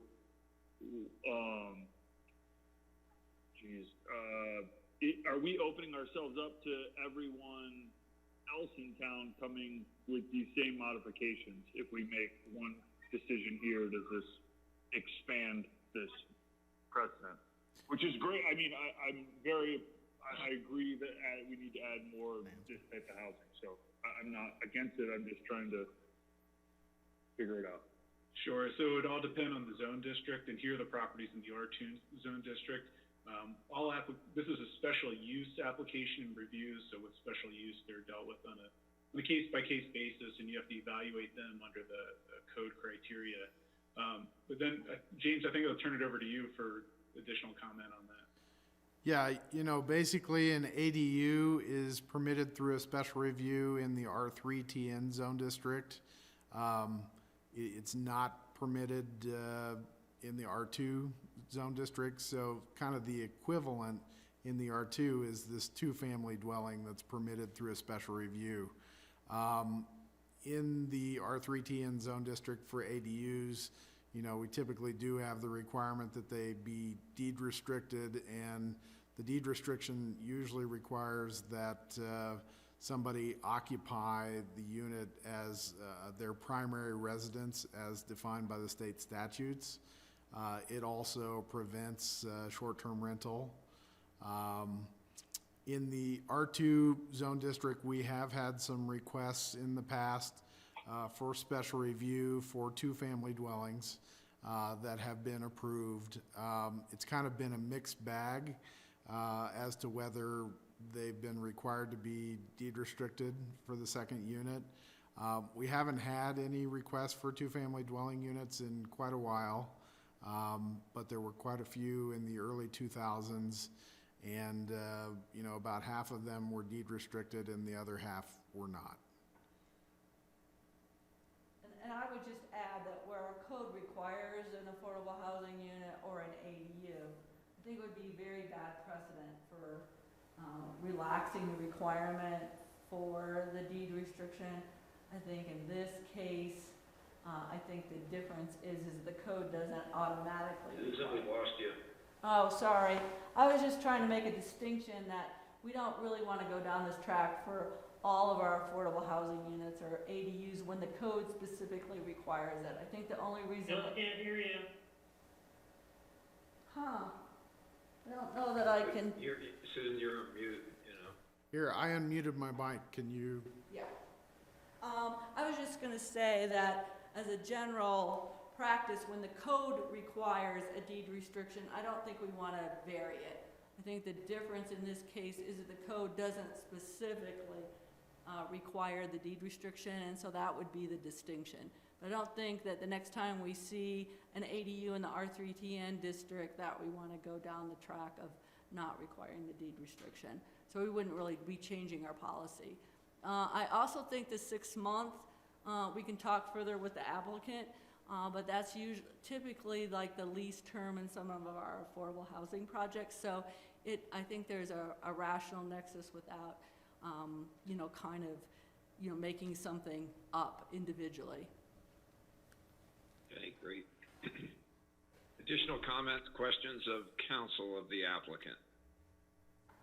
Okay, hearing none, I would like to. Just a quick comment. Yeah, I'm supportive of the whole this application overall. I just want to make sure, though, what Susan's saying is that basically in this case, it's a special review because of the zoning, et cetera, that there's precedent for this to be kind of decided in multiple ways, right, as far as a deed restriction or not. Because that would be my only reservation, is if we're kind of going against what we would typically do in the past, and you know, giving up some of the protections of the intent that John and Jen and everybody wants with this application. I just want to make sure that you know, we're not doing that with this language, and two, that there's precedent for choosing not to do deed restriction in this type of instance. Make sense? Okay. Bill Infante. My concern was about setting precedent as well. If we have the jurisdiction not to deed restrict, then I think it's hazardous to set a precedent for deed restricting when it may not be required. But I guess I have a question for, I guess, staff and perhaps counsel as to the degree of impairment to the household value that is created by deed restricting. We know it makes it difficult to secure mortgages, but I also suspect it impairs value. So I wonder how we factor that into the equation when we say we have jurisdiction to deed restrict, and we know that that will impair value and limit mortgageability. Do we really want to put ourselves in that position? Okay, I assume our counselors will take that into consideration as they vote on the item. So, any other questions, comments? Susan? Just to remember are that you we have putting your hand up? Oh, this is a public hearing. Gotta get around to another computer, looks like. Yeah, this is a public hearing, so we do want to make sure that we open it. We do have one person that wants to speak. Okay. All right, hearing that, if there are no further questions of applicant, Elise, no, there looks like there's still more questions. Okay. Well, I guess this is more of a comment than a question. So is this the appropriate time? Sure. So I guess my concern is kind of almost the opposite of what Bill said, is that if we go ahead and say, okay, we move forward with this definition of the short-term rental at 30 days, and then as James said, we haven't had many of these applications for a while. So now this one is new. Is this going to be setting precedent moving forward that all future R2 two-dwelling requests cite this and say, well, we don't want to have it deed restricted because you didn't deed restrict that one. And then we end up with a bunch of short-term rentals at 30 days or 31 days instead of having expansion of our affordable, well, I don't know, affordable housing, but workforce housing in the community as we envision and as John clearly envisions for this property. Yeah. Well, yeah, I think we got to stay focused on the question that's before us, but I would respond to Bill in the question about diminution of value that's being created by the action. The town's not forcing this applicant to apply for an ADU, so they've made their own internal calculus here that this improves their value, whether it's monetary value or their contribution to the town or wherever they consider those values to be. And, if this is, is a land use action that does require a discretionary approval by the town. But I think you have to assume that the applicant really understands their own self-interest, and if they want to apply, we're totally entitled to apply reasonable standards to protect the neighborhood and deal with issues like parking and classic health, safety, and welfare. So I know that's a pretty fascinating topic that could go on for a long time, is trying to figure out what the effect of these things could be on marketability, and does this create a cloud on the marketability of the unit down the road and all those sorts of things. I rely on the applicant to have thought that through. So that's just personally, philosophically, how I would approach it. So are there additional comments, questions? Elise, were you posing a question or were you making a comment there? I'm not sure where we ended up with yours. That was a comment. Okay, thank you. Mine was a question to a degree. Is there precedent for it being one way or the other, deed restriction or ordinance language? I mean, is there both? Is that what we're saying from what Susan said? Well, just a clarification, usually we do a deed restriction. Can you say that, James? Yeah. Just as a clarification, at least when we do an ADU, we typically do a deed restriction. I think Susan has an additional comment too. No, I was just going to say that I think that this is just different because our code doesn't require the ADU. Typically, we would do it with a deed restriction. Okay. Further questions, comments of the applicant? The applicant has got his hand up. John? Then we're going to have to open it to public hearing. This is the last comment, and then we're going to open it to public hearing. Okay. Yeah, I think I just wanted to kind of address Lise and David and Mr. Infante's comments about this. Just that, yeah, I think that looking at this, what a deed restriction, what is the goal of the deed restriction? Why is that being put in place? And it seems the main part of that, or there's kind of two pieces. It's no short-term rentals and keep a permanent resident in there.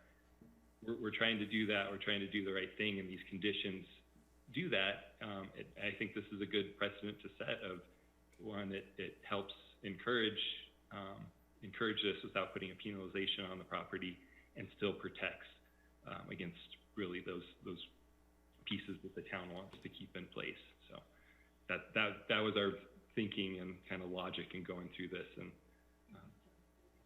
historically there have been both. So. Gary?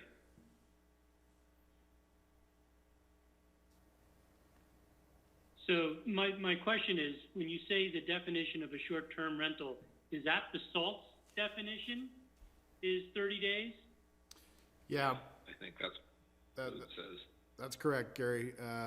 The town code's definition is less than 30 days for short-term rental.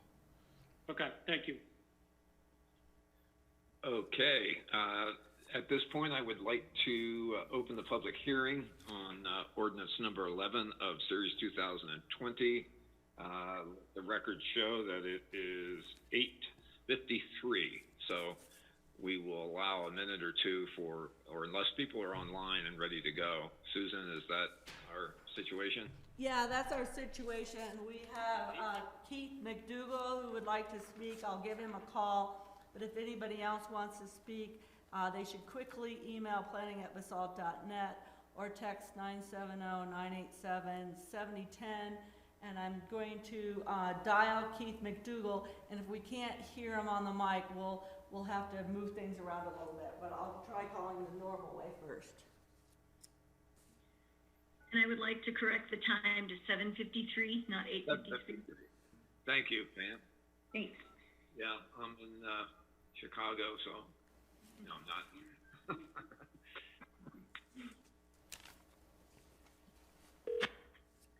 This is Keith. Hey Keith, can you hear us? Can we do a sound check first? Can you guys hear Keith? I can hear you fine. Can you guys I hear? just muted. Can you hear Keith? Yeah. Okay.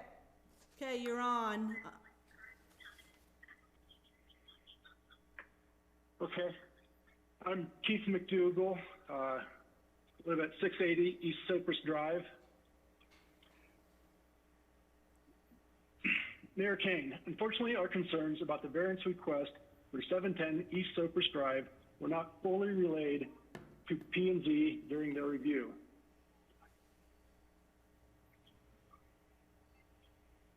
Am I okay? Yeah. Okay. I'll restart. Unfortunately, our concerns about the variance request for 710 East Cypress Drive were not fully relayed to P&Z during their review. The request to convert an existing single-family residence into a two-family dwelling should be denied based upon deceit during the permitting process, false statements in the application, safety concerns, and consistency with existing zoning. Participants in the project included a local architect,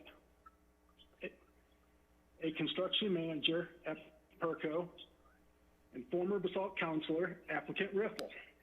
The applicants know the code, yet willfully deceive the planning department and their neighbors to avoid this variance process until after the project was built. The applicants claimed intent to build an additional space for family use. Instead, a separate dwelling with full kitchen and demising wall have been completed and illegally rented as a separate dwelling for several years. The application outlines details indicating what they plan to construct. However, it is already built. Town staff has been encouraged to conduct review and enforcement of the code, which they refuse to do without direction of council. Municipal Code Section 16-203 clearly identifies remedy for illegally building a second dwelling, and the code has been enforced on other Sopra Drive properties. It appears to me there was clear intent to bypass the pre-construction variance process. And now that the second dwelling is built and has been occupied for several years, the variance appears much less impactful than if all considered prior to illegally adding the unit. When the town's codes are not followed, residents suffer. East Cypress Drive is zoned for single-family dwellings and is an R2 classification, defined as low-density residential district. The road is narrow, there are no curbs or sidewalks, the vehicle and pedestrian traffic is already at its capacity, with current residents conducting their routine. Remedy should not be to bring zoning into conformance with illegal construction. Rather, illegal construction should be brought into conformance with existing zoning. Approval of this variance request sets a bad precedence for Sopra Drive and the entire town. There are currently many non-conforming multifamily dwellings on Sopra Drive in the town's R2 districts. Approval of this sets the stage to approve future requests. Thank you for promoting adherence to the code and proper process with applicants and town staff. Residents rely on consistency and appreciate a thorough review. Secondary note, heard some discussion on affordable housing. Affordable housing was brought up by Eagle County and not included in the P&Z recommendation. In addition, this has nothing to do with affordable. To my knowledge, it's market rate rentals and has not been rented to these proposed renter occupations. I think it increases the applicant's property value and her value of the rest of the neighbors. That's all I have.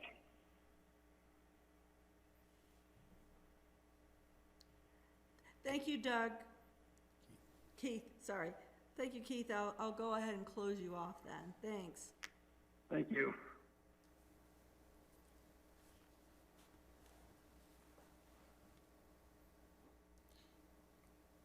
And let me just double check that I haven't got any more emails. Haven't got any emails. Ryan, did you get any texts? No text. Okay.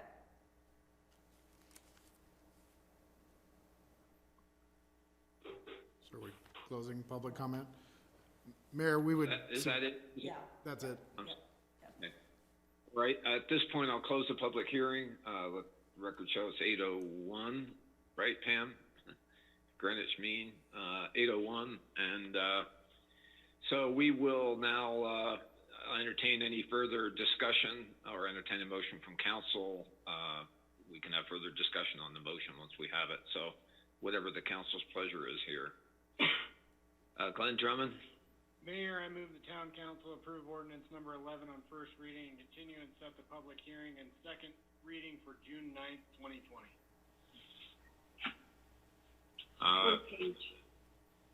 It's been moved. Is there a second? I'm sorry, I got a machine going on here. Hold on a second. My question on that motion is what language are we using? Are we using the? Yeah, are you accepting the applicant's suggested alternative language, Glenn, in your motion as posed? I would amend that motion to approve the 6 months. 6 months minimum lease. Yep. Okay. So the motion is for approval with the acceptance of the applicant's alternative language, with the exception that the minimum lease period would be 6 months rather than 30 days. Is there a second for that motion? I'll second. Seconded by Gary Tenenbaum. Discussion on the motion. Can I just hear the other language that then is going to be included? Just because it's kind of broken up across the draft ordinance with. Yeah, I think it's basically, as I understand it, it's the applicant's language with the exception that 30 days will be substituted with 6 months. So correct me if I'm wrong on that, James. Yeah, let me read it real quick here. It's in attachment B, which is basically the second unit shall not be rented short term. The minimum rental term shall be 6 months. At least one of the tenants shall occupy the unit as his or her primary residence, and title to the unit shall not be transferred separately from the other unit. Bill Infante. I'm still very much in support of the spirit and intent of the ADU. I am not particularly enthusiastic of establishing a different standard, establishing a new precedent.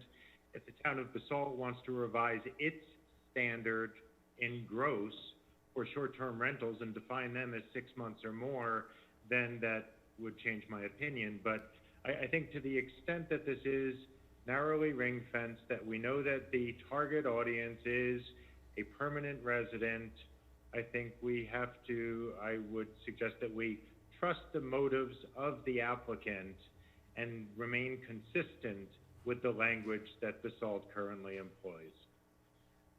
Gary Tenenbaum. The reality is we're getting away from the language the town currently employs by not requiring an ADU. So, a deed restriction on the ADU. So we're in territory where we're already changing what we usually do. So that's why I'm in favor of doing it to 6 months, because I'm hoping that other people will come forward with this. And if we choose not to do a deed restriction, you know, that definitely, you know, helps the value of the property, but also having a 6 month is actually a better way to get local people to be living here. And I trust the motives of the applicants. I'm just trying to not do an ADU that was recommended by P&Z and, you know, get off of our normal, you know, requiring an ADU, a deed restriction on an ADU, and finding a way differently on that. And maybe we do need to redefine the towns, but we're in discretionary role here anyway. I would only point out that from the perspective of the renters, this would foreclose all rentals to any kind of seasonal employee, understanding, of course, that we do want to rent for long term, but it would also impair the ability to rent to a 3-month summer intern or a seasonal worker for the Forest Service or anything else, if that person intended to reside and work for less than 6 months. So I understand the spirit and intent, but I don't understand why we want to foreclose all options and flexibility, and again, defer to the spirit and intent of what the applicant has submitted. Gary, then Glenn. Well, and I would like to do, you know, this is first reading. I'd love the applicant to review what we are trying to achieve here and come up with language that kind of meets it, because I'm not against doing something smaller. I just want to make sure that it's, you know, that we're not doing quick 30-day rentals. And so, you know, I'm happy to let the applicant kind of come. This whole thing is kind of discretionary because it's a special review. So I'm open to that. Okay. I would second what you... Excuse me. Elise had her hand up next. Are you... Elise, did you have a comment? Oh, I think Glenn had his hand up as well. Yeah, Ryan did too, but you want to yield your time to Glenn? Well, my question was for the applicant. Maybe I don't understand the second condition. Could you please explain the intention there? I can help out with that. The intention is to make sure that the unit is occupied by a tenant who considers this to be his permanent residence. And there may be a little bit of an inconsistency with the 30-day limitation, because not very many people who are only going to rent 31 days would consider it to be their permanent residence. So I'd like to take the comments that we've gotten, very thoughtful comments from council members, and have a chance to massage this language a bit to make sure that we are doing the best job that we can to incorporate those comments and the intent of the council when it comes to these types of units. But the underlying concept here is that the tenant should occupy the unit as a permanent resident. But they live there but that's their intent. And Mayor and Council, the planning staff and I can work with the applicants, as David suggested, on this language a bit. And just point of clarification for the record, Glenn, your motion was to approve on first reading with the applicant's language included in the ordinance, with an amendment that the minimum rental term be 6 months instead of 30 days. Is that correct? That is correct. And my intention behind that is simply to appease the neighbors and their concerns of short-term rentals. That's a pretty easy way to do it.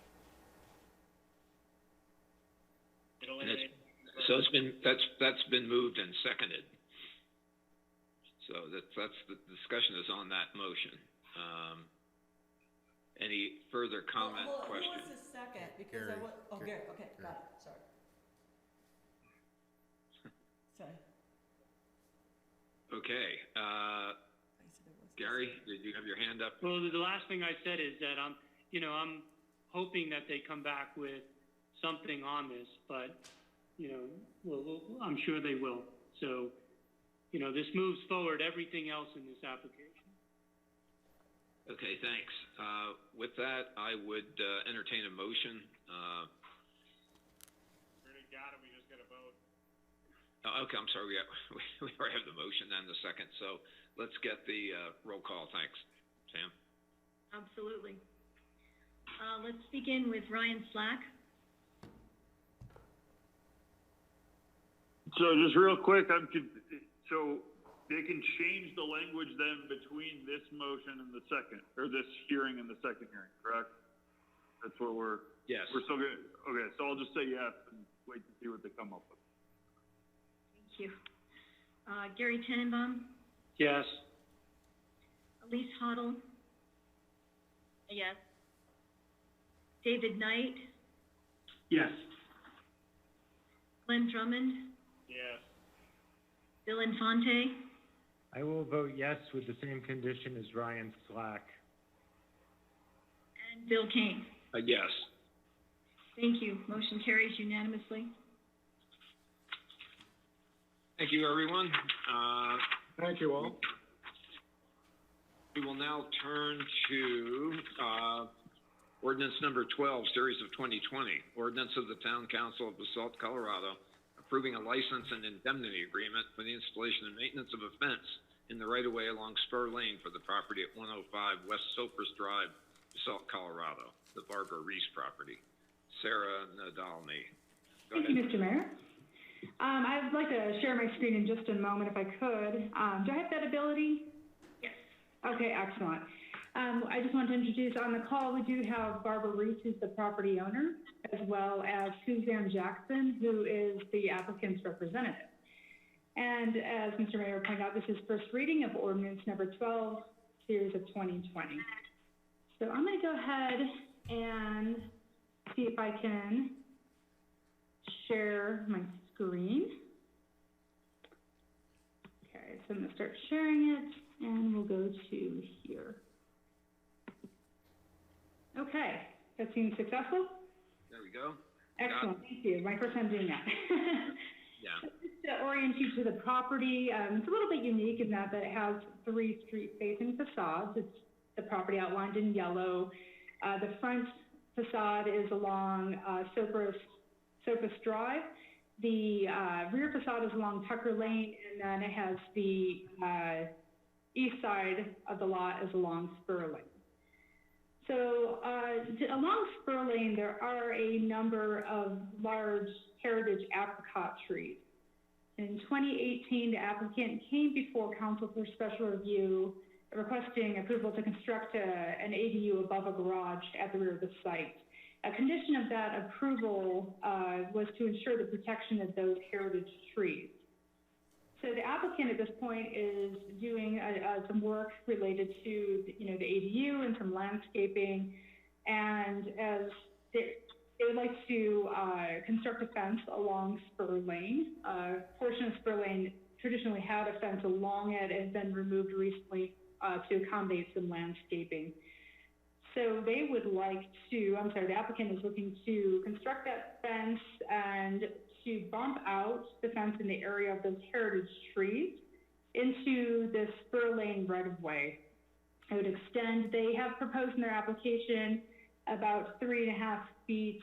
Ms. Jackson has informed me they might need a little bit more wiggle room in order to make sure that they're not actually cutting through the trees. So we're saying approximately 4 feet at this point into the Spur Lane right-of-way. To note, there are no sidewalks along Spur Lane, as you can see from this image. The bump out is will not interfere with traffic along Spur Lane, but it will also offer the trees some protection from snowplows and some general traffic in this area. They will be maintaining that concrete retaining wall will remain on the property. Let me get over here, you see the end of where the apricot tree is before the ADU, and that is where the fence will continue. And per the site triangle requirements, it will step down at the end of the property, so that does not interfere with the site triangle. So at this point, Seth recommends that council hear from the applicant and ask any questions that you may have. I believe this is a public hearing, so if anyone had any comments to offer, and then open it up for discussion, council discussion.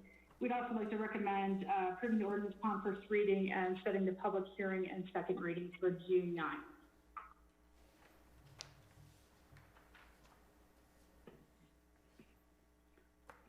So that is all I have at this time. Okay, Sarah, thank you. Thank you. Are there questions of counsel of the applicant?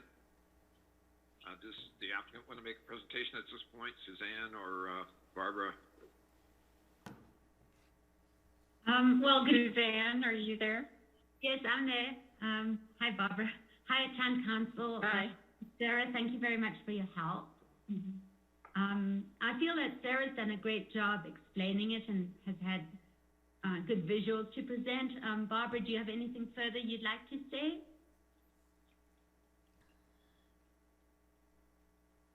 No, I want to thank everyone for putting us on tonight.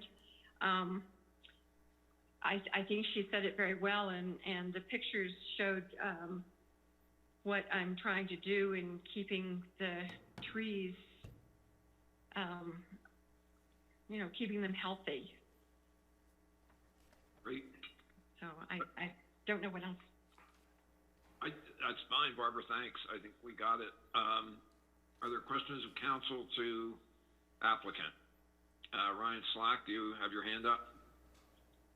Yes, I was just, maybe I missed it during the presentation, but did Sarah say that the fence is going to be 4 feet off that retaining wall? Actually, the fence is going to... No. I'm all answering. Go ahead. Go ahead, Suzanne. Okay. The retaining wall itself is actually about 2 feet off of the property line. So the fence at most would be another 2 feet outside the retaining wall in the area of the apricot trees. But most likely it would be a little bit less than that. We just want to make sure, as we put it in place, that we do make it all the way around the tree trunk. Okay. Thank you. Additional questions? This is a Actually, this is not a first public reading, hearing. so Yeah. we will open this up to public comment. I'll note that the public hearing will open at 18 after 8, period for public comment. So, Susan, you want to see if there are any calls or emails? Sure. So far, I don't have any emails, and I'll see if there's any calls. And again, email. Susan, I hear you talking, but I'm only hearing you because I can hear you in the room, not over Zoom. Yeah. Okay. That's a tough deal. She doesn't. Just to note that if you want to speak, please text 970-987-7010 with your name and phone number, or email at planning@basalt.net. And so far, I don't have any text or email. So we'll just maybe wait 30 seconds because I think I've said that number and the information. And just as a point of procedure on this particular application, it's not technically a public hearing. So the motion should be just as it is in the agenda, which is to set the public hearing and second reading for June 9th. Okay. So just give it a couple more seconds.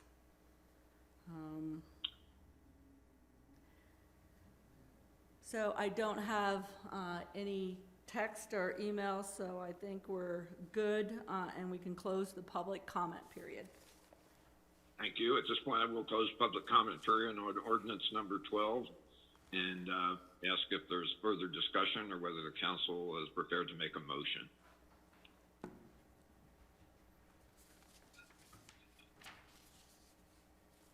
Mayor, I move the town council approve ordinance number 12 on first reading and set public hearing and second reading for June 9th, 2020. Second. Moved and seconded. Discussion on the motion? Hearing none, we'll call the roll. Okay, let's begin with Glenn Drummond. Yes. Thank you, Glenn. Gary Tenenbaum. Yes. Thank you. Ryan Slack. Yes. Thank you. David Knight. Yes. Thank you. Elise Hoddle. Yes. Thank you. Bill Infante. Yes. Thank you. Bill Kane. Yes. Thank you. Motion carries unanimously.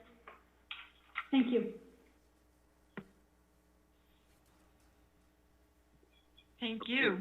Thank you very much, everyone. So Christy Hamrick is up next to present the first quarter financial results.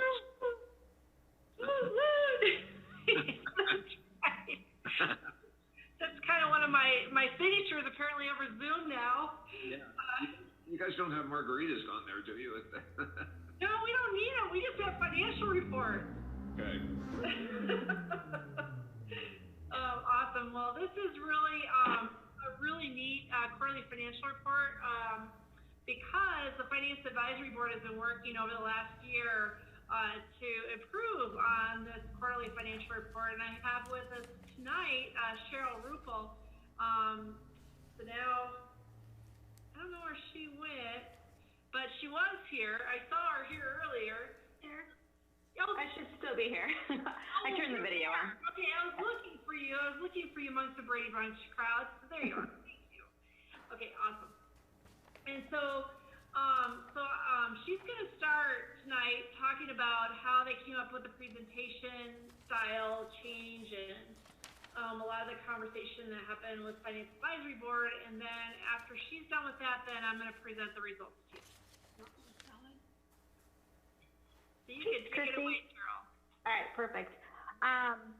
So kind of a large part of what we've been doing in the FAB meetings is asking a lot of questions and making suggestions to increase clarity and promote continued transparency, which I think that both Ryan and Christy have worked very, very hard to do, and I applaud them on that.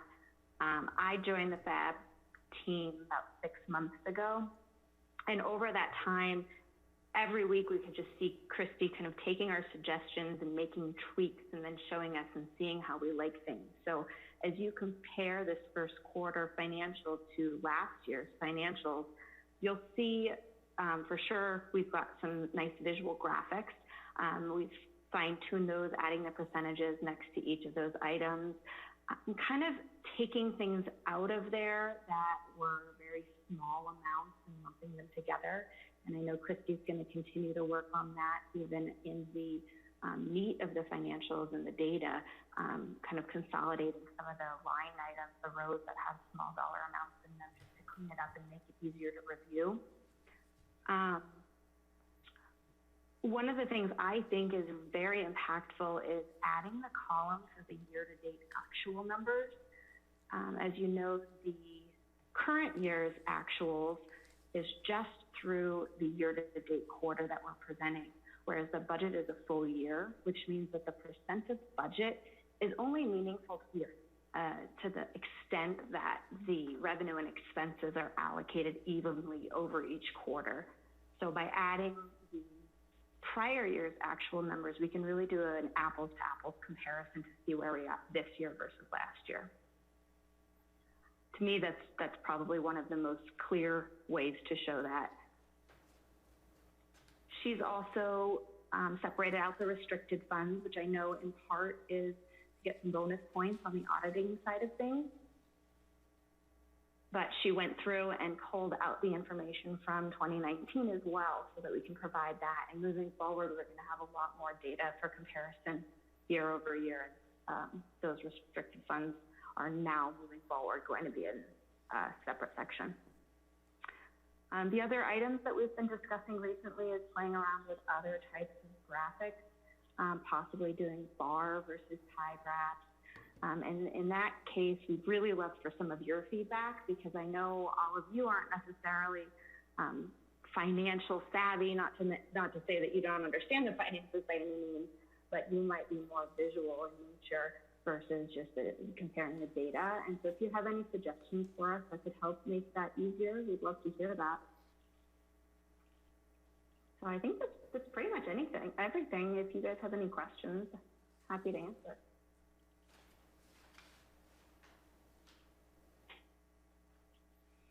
Yeah, and the other part of that too, that the additional graphs that Cheryl was talking about is maybe at the front of the report as an executive summary, like we were considering a bar graph that may show by fund total revenue year to date, and then budgeted revenue, so people can see how much of the budgeted revenue we've received through that quarter. So that was one of the options that we were considering for the next quarterly financials. And we have also discussed some mailers to community to really kind of present this to the community versus having them come to the website or council meetings to see the financials. One of the ideas was using something similar to last year's, was it the water buckets? And displaying it similar to that. And that's, you know, something to provide consistency and community involvement, I suppose. And I think Christy's going to go through the actual numbers for you. So. Yes, indeed. Thank you for that, Cheryl. I appreciate that summary from the Finance Advisory Board. They really were integrally involved in this format and trying to make it easy to read for everybody and for council to just see on sometimes a picture's worth 1,000 words. So that's what we're hopeful to do. And so just going through the financial statements themselves and what the graphs are showing us is that, for example, here we're looking at the general fund year-to-date revenues by source. You're looking at 60.3% of that is sales tax received. That's about normal for this year, or, you know, for what we usually see. So if you look at our sales tax and our property tax, which is the red and the blue combined, those are about 75% of our revenue sources. The remainder is 25%. So those are the two largest, just to remember. Year-to-date expenses, that you'll see that they're somewhat skewed compared to the budget because we've spent 28% of our administrative costs year to date, and we've only spent, for example, 24.7% here of our police budget. It's just because of the timing of when those expenses come in. Public Works is at 24.1%, but it's a much larger percentage actually budgeted. That's because we do a lot of the work in the summer, and we've delayed some of those costs because of the COVID situation currently. So just things to remember on that. So I'm going to go down to our general fund here. I'm going to try to expand this so everybody could see the numbers and they aren't squinting at like, what, 8:30 at night. That's just painful. Okay, here we go. That's maybe a little better. Okay. So the one thing I'm going to note when we're using our year-to-date actuals is Cheryl was discussing comparatively to our 2020 actuals and looking at, for example, the difference in property tax between those 2 years. One thing to note, there's two things that are really going on this because our budget is a little larger on property tax in 2020 than 2019. So you would anticipate that you'd receive a little more in property tax year over year. But because of some of the delays that were allowed from the state level this year, we're not seeing that. And then I'm doing a quarterly accrual now starting this year on revenue as we continue to clean things up. So this is really more of a modified accrual basis in the 2020 actuals. So this year it's going to be a little bit of a transition year. But yeah, just so you're kind of aware of that. Sales tax, exactly 25% received to date. And it's interesting, you would think that number is a little higher because of how our sales tax has been coming in this year through March 31st. but the difference there is because we received the vast majority of our sales tax towards the end of the year because of the online sales hadn't taken place at the beginning of the year. They started in June and July of last year, so that's why that number is where it's at. Let's see here. I'm just going to go through the highlights here. Road and bridge and motor vehicle assessments here. And intergovernmental revenue overall are at 28% so far. Hopefully that'll continue that way. We anticipate a dip because of the COVID situation for next quarter, but we'll see if we get that.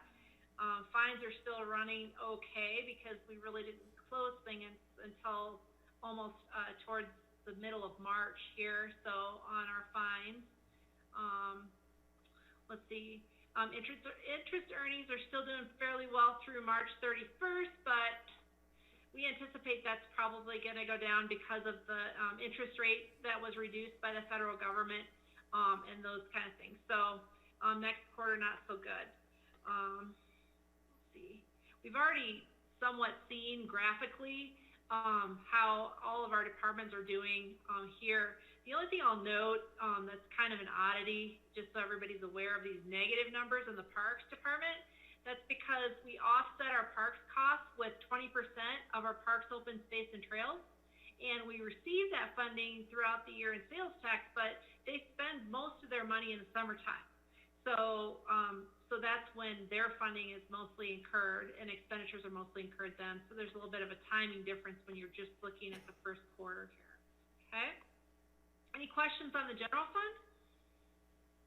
Okay, we're going to continue to move forward then.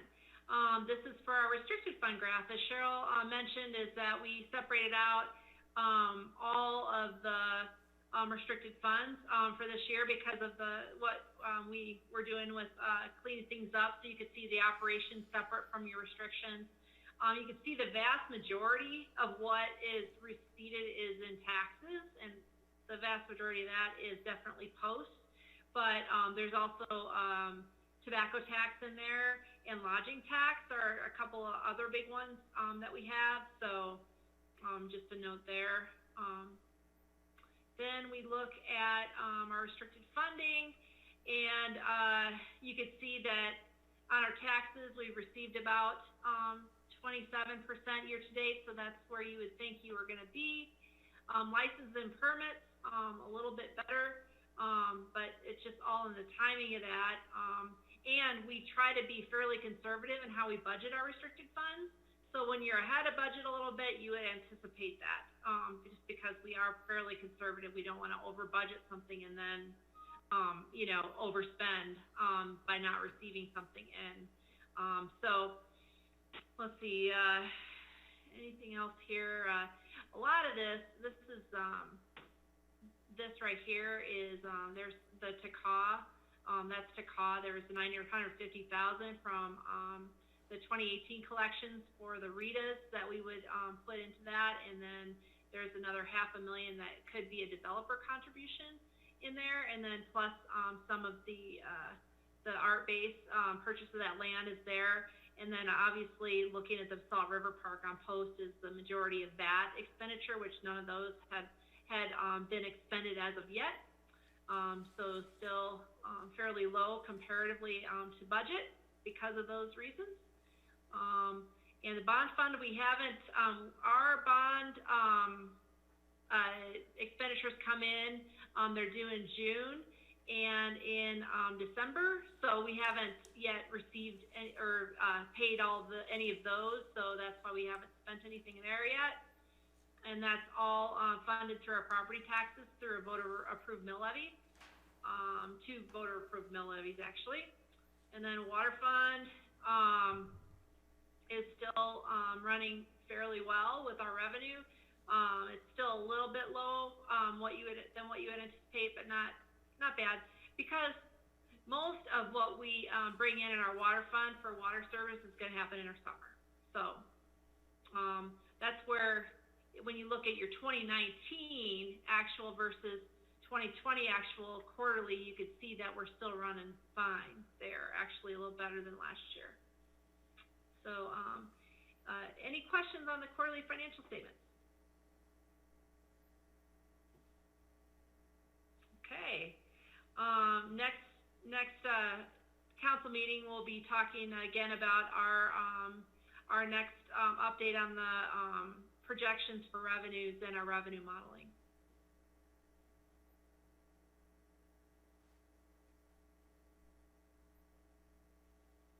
Okay, we're done. Good, thanks, Christy.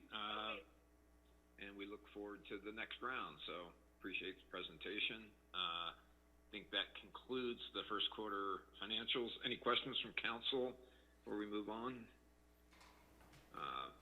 Hearing none, we will turn to our item 6G, resolution number 19, series of 2020. It's a resolution of the Town Council, Town of Basalt, Colorado, approving the Basalt Buck Stimulus Program. So I will just make a few introductory remarks and then ask Ryan to take over. The background on this is that, I'm sorry about my computer here. Can you guys hear me? Yes. Okay, great. This started with a discussion a couple weeks ago. It was kind of an outgrowth of our outreach to our retailers as part of our Economic Recovery Task Force work. And I just brought up the notion of redoing the Basalt Bucks program, which we did in 08 and 09. And the concept at that time was that we would, with modifications, we would essentially pre-print Basalt Bucks and then have some specific subsidy, either 25% or 30, some level of subsidy in the program, and then essentially sell these dollars. So, you know, the model was that I think that I suggested to council was that you buy $100 of Basalt Bucks, it costs $75, and then, you know, you get to spend those in any retail store or any restaurant in town. Gas stations, groceries would be excluded. The sort of economic miracle of that approach is that for, you know, if we were to put $40,000 into the program, that would leverage $160,000 of spending in the community. You're essentially buying loyalty from the customers that buy the bucks.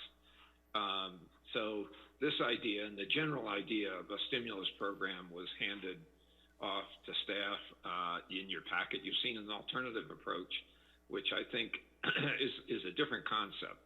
And apologies to the council, this is a bit of a free-ranging discussion tonight because we really have two ideas that are kind of out there. One was some form of my original recommendation, and the other is the recommendation from staff, which is to make this a more homegrown, direct transfer of money to Basalt residents, with, of course, the hope that they would take these monies, they would only be good at bars and restaurants and retail stores in Basalt, and spend this money. And with the hope that this would also have some stimulative effect, because presumably if you got $25 and you wanted to go out to dinner, you know, that would put you over the edge in terms of making that spending decision, and you would get additional spending. So there are two ideas that are out there. I'm going to turn it over to Ryan and Christy. I think they have a lot of thoughts about this. I will say that the key differences between these two programs are that I would say my original idea was really 100% intended to benefit the businesses in town. It was not directed at creating some form of compensation or reward to residents. It was really geared to try to get as much money in circulation directed at retail stores and restaurants, and get those guys lifted up, sort of bootstrapping.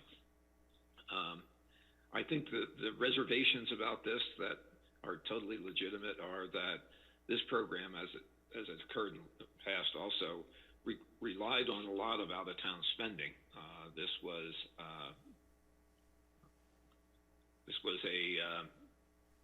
relied on people coming from Aspen and far and wide to basically spend a night and buy Basalt bucks and patronize stores in Basalt. So we didn't have COVID in those days, and now, you know, we do have a lot of concern, a lot of anxiety about any kind of program that would promote lots of visitors and tourism coming from all points of the compass to Basalt in a time when we're trying to wrestle this virus to the ground. So that's a downside of my original notion.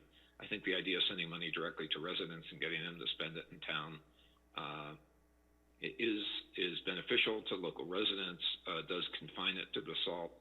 And my thought is that if maybe we walk before we run, maybe we implement this for one summer season as proposed by staff, and then revisit my more ambitious leveraging program either this winter or next summer.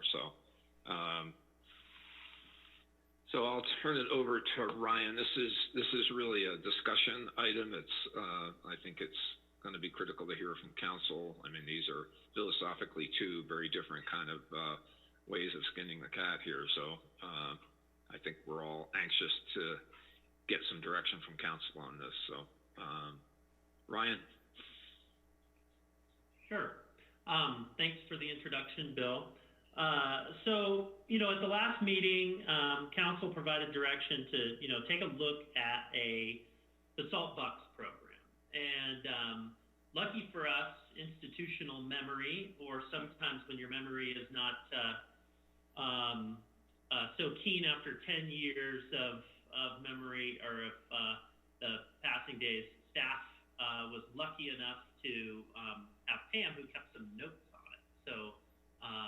So we referred to those just to make sure, you know, like what was this program and how did it work, and were there pros and cons? And so we were able to weigh some of those. So thanks to Pam and the rest of staff who was here at the time, and Bill for your input on that to get us to this point.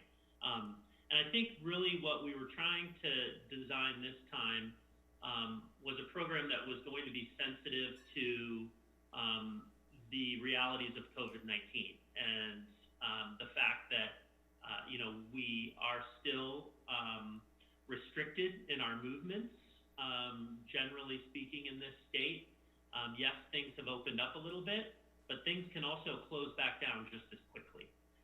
The previous program worked in such a way that people would go out and they would spend money at a store, and then they would bring their receipt into town hall, and then they would, you know, essentially have a check written to them for, you know, reimbursement of, you know, $25 of their purchase.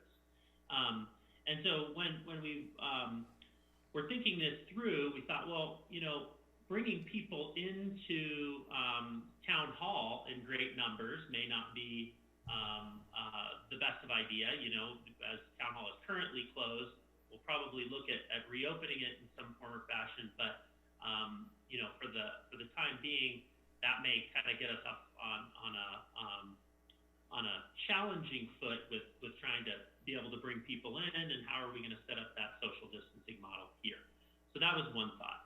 The other is, you know, through all of this, you know, we as a community have dealt with it and had to sacrifice. And so it was sort of a, you know, a coming out, start of summer, being able to kick off with now our non-essential businesses and restaurants being open. So it was kind of a celebration, looking inward toward the community.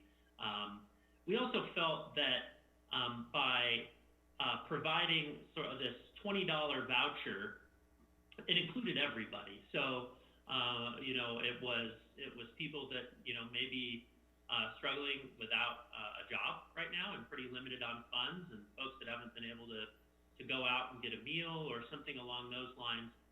This would give them that opportunity. But also for those that are more fortunate with regard to income, they could go out and, you know, I think it would still be leveraged to a greater degree than just the $20 sum. And so that was one of the thoughts, that it still has that mechanism to it. The other benefit is we can follow we can provide metrics, and as before we really didn't know, because you just said, okay, go shop, and then if you do shop, come in and bring your receipts in.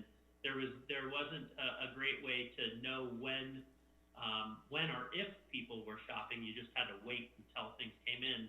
On this item, we can, we'll know exactly how much money that we've put out, and as that comes back in with receipts, we can then report that out in sort of a current time status for you all. And so it has that benefit, if we're looking at this again down the road, to understand how well money was leveraged for it. So that's another piece to that.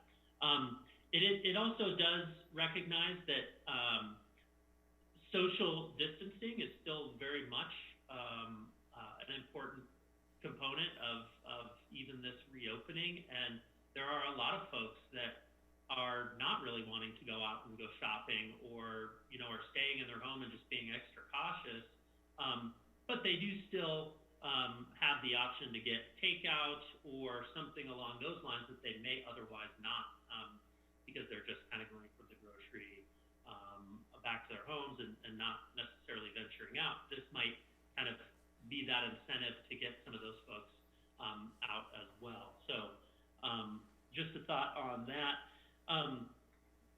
I think that going through a little list here.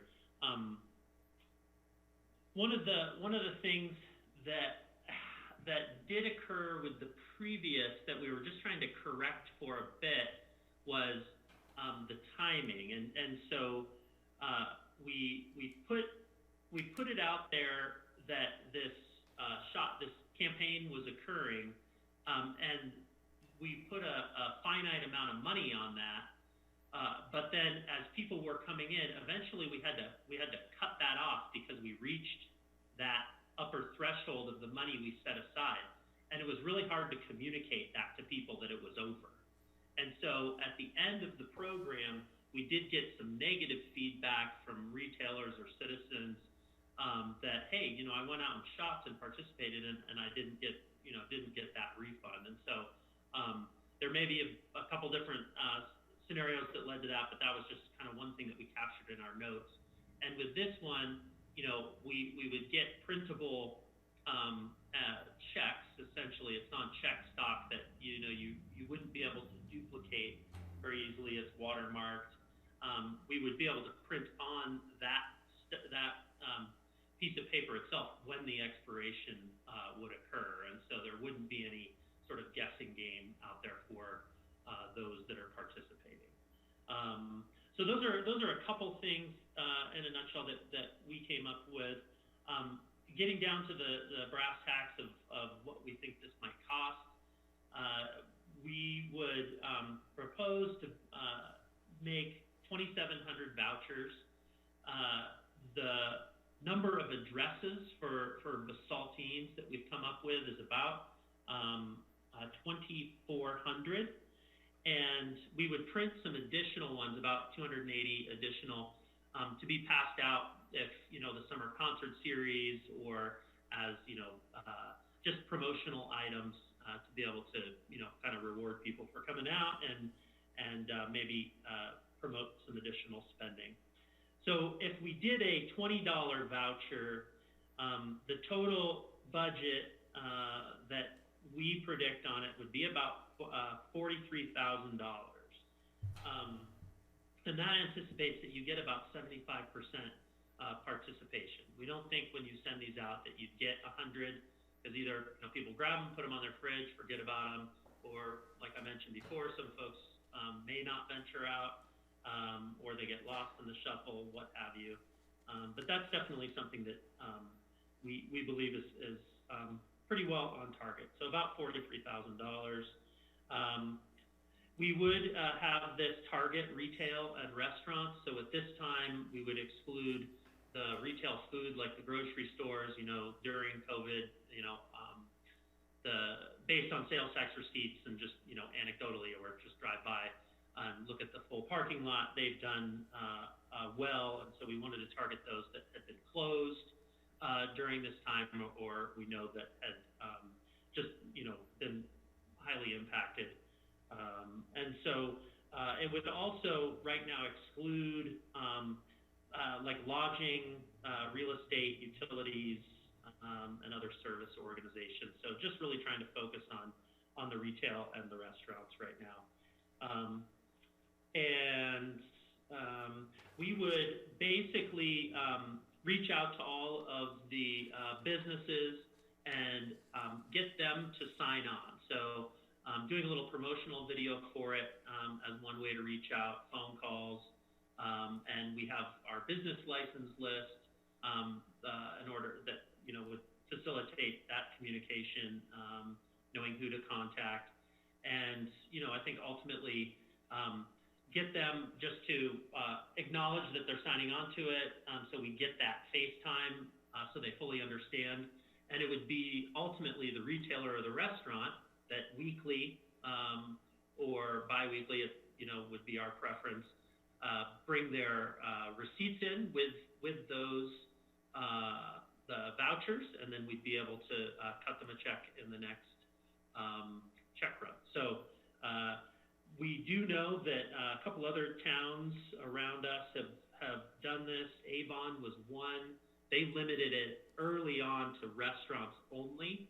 So I was able to speak with them, and it did get folks out, and I think some of the restaurants even responded in kind with promotions, and really tried to think of creative meals and things like that allowed folks to use those coupons, and specifically some of them targeted folks that they knew were out of work and would kind of do like family meals for the value of the voucher. Others went out and were able to have nicer, more expensive meals and just kind of leverage what they had. So with that, I think both programs could work. Both programs have their pros and cons to them. It seems to us that right now, just given our situation, that this one was the most sensitive to the times at hand, and we're happy to take input on it and just kind of make it hopefully the best program we can to get some more business directed to our local retailers and restaurants. So with that, happy to take any questions from council. Ryan? Yep. Ryan, what was the... Is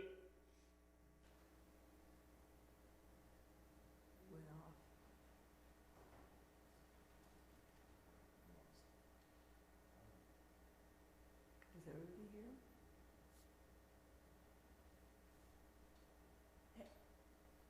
Hey, we're not hearing anybody up in here. Do they hear? Oh, that went off.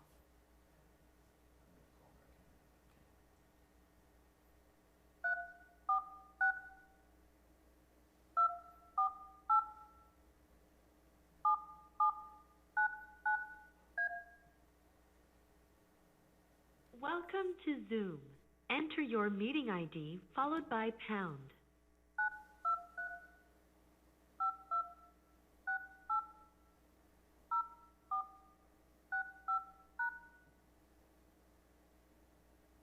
Enter your participant ID followed by...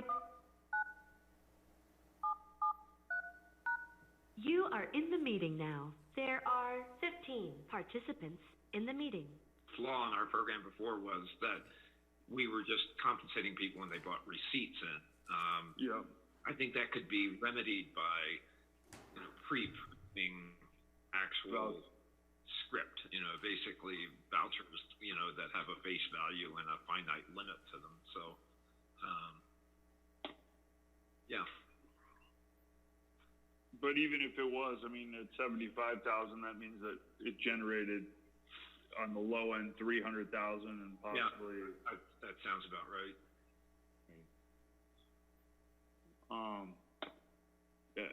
My thoughts would just be, I like the version of that program, but I think also the way Ryan explains this, it does, this program is a little simpler and does make sense in the times we are in. But I highly encourage us to do that other thing too, because as we know, not all of Basalt's revenue is coming from people that live in Basalt. Yeah. And so I think leveraging that is a great way to help stimulate our local businesses. But I see why town came up with this program the way Ryan explained it. And so I think it would do what they're hoping it would do. I just would I would like us to think about the program that you presented too, and I don't know if there's room in the budget for both of them, I guess. Or if we could do them, try this one this summer, sort of in the age of COVID this summer, and then maybe launch the other one this next winter or next summer. I think the economic downturn is unfortunately not going to be a particularly short-lived challenge to us. So I think we're going to have plenty of options to do this in the future. So anyway, thanks for those comments. Who else? Bill, I've got a few thoughts on it. This is Bill Infante. Yeah. I want to go back to basically the spirit and intent of this. The spirit and intent to stimulate the economy and promote consumption. Either the program that leverages greater resources for that purpose, I think, is the one that we should probably want to look at more closely. And so if we're talking about a 20% match, 25% match, and we got $43,000, we want to put as much money into the economy as possible, produce as much stimulative effect for our retailers and restaurants, then that's an easy choice. And from my conversations with the restaurants, a $20 voucher buys you a drink. A $100 voucher or a $120 voucher buys you most or all of a meal.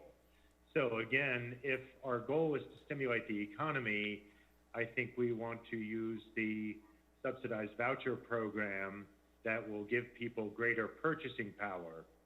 If we want a social welfare program and we want to transfer resources to the most needy, then that is a very different program, frankly. And I don't think $43,000 is going to put food on every table that needs food on the tables, and this would clearly not target that cohort. So I think we're kind of missing apples and oranges between what we want to accomplish and the tool we're using. Either of the programs could be good, but they need to address a specific need. And for the purpose of stimulating consumption, the leveraged effort where individuals would purchase $100 or $120 coupon at a discount and use that for whichever purchase, I think would accomplish our objective far better. The other thing that has come up just now in our conversation, I mean, of course, is the issue of timing. I mean, again, the restaurants are bleeding and hemorrhaging now. They need cash now. A $20 gift certificate isn't going to put much gas into their pocket now. And waiting till next summer, I think it's going to be a little too late. So I would argue for bigger impact sooner. And if we want it to be material, we also kind of want this to roll out before the 4th of July. Because remember, most of the regulations, the public health orders, will be further relaxed on or around June 22nd if we continue to make progress on transmission and cases. So the greatest likelihood is people will be able to congregate more beginning by the end of June. So the most of the summer season, we will indeed have people coming through town, and I would encourage them to buy this if it's people from Snowmass or Carbondale. But if we're really concerned, then you simply restrict the program to Basaltines. I don't see why that would be any different in concept than the $20 to each residence. The last thought that I have, again, arguing in favor of the coupon, if I buy a coupon for $80 and get $100 worth of purchasing power, the discount is just that, it's a discount. If we send $20 to everybody, we're effectively sending them a $20 bill, and that becomes a taxable event. Everybody's got to report this on their income tax. and that frankly is going to be a real pain in the neck. So I would argue that from a procedural perspective, simply handing out cash is less targeted than we would like, and it is less material than we want. So I am very much in favor of the original proposal, which I wish we had had in the packets to be able to chew on a little bit more. And the question I would ask is, how much of a discount do you want to talk about? 20, 25, or more? It all becomes a function of how much leverage we want to generate in consumption, and I would pick a bigger number.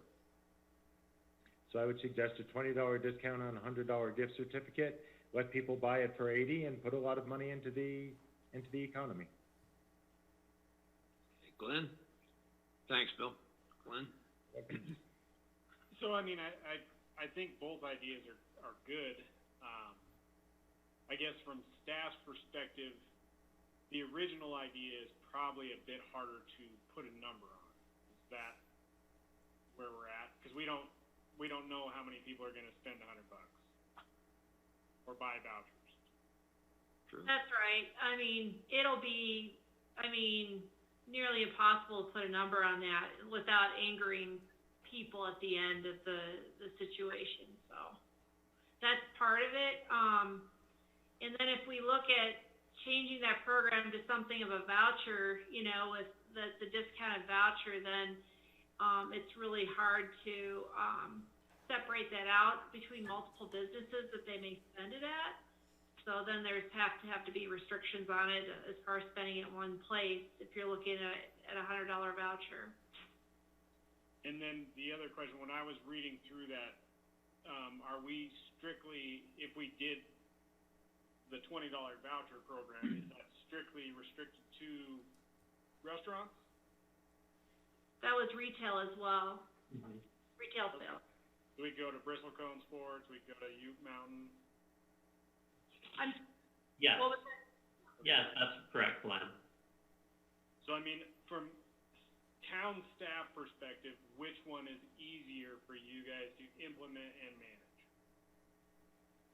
The one that's easier to implement is the one that we've proposed. I think for us, part of it was a timing thing. So, being able to kind of put that money in people's pocket, our thought process on it wasn't, oh, somebody's going to go out and spend $20 and that's it. I got one, I would go out and spend it on a dinner, and, as Bill and Fonte said, $20 isn't going to get you very far at some of the restaurants. So, you're going to end up spending $100. Anyway, it's just not the town that's having to have that interaction, and kind of keep track of those different amounts or those different quantities coming in. The other thing that I worry about is when you do that, let's just say, somebody came in and gave you $80, and they have 100, and we went into lockdown again, and you don't really have the ability to use it by the, initial time frame we put on there, and we've got, these vouchers out there that have a printed time frame on them, and then are we going to extend that? Well, okay, but then there's not a new date on it, and so, we were really hoping, we know that this is, there's pros and cons to both, and it's not meant to be a social welfare. It's meant to get our folks that receive this in the mail to get out and shop, to get out and patronize the restaurants. And, I think both can have that effect. It's just we were interpreting, the reality of where we are and the public health orders and how quickly they can reverse. And so we want to get the most bang for our buck. Is this perfect? Probably not. But we know the other method isn't either. So this one just lends a little more predictability, I think, at the end of it. This is probably more manageable for you guys? Like, as far as staff time goes, amount of money taxpayers are gonna spend on paying staff to monitor it, take care of it, implement it, track it. The proposal. Okay. That's correct. Yeah, because we're, we're going to be able to use our normal accounts payable system to help with this. And then we're going to ask businesses to provide us the receipts with those vouchers, so then we'll be able to also track how much money was spent. So let's just say somebody spent $75 at a restaurant, then we'd know that $20 was supplemented by that individual by that amount. So.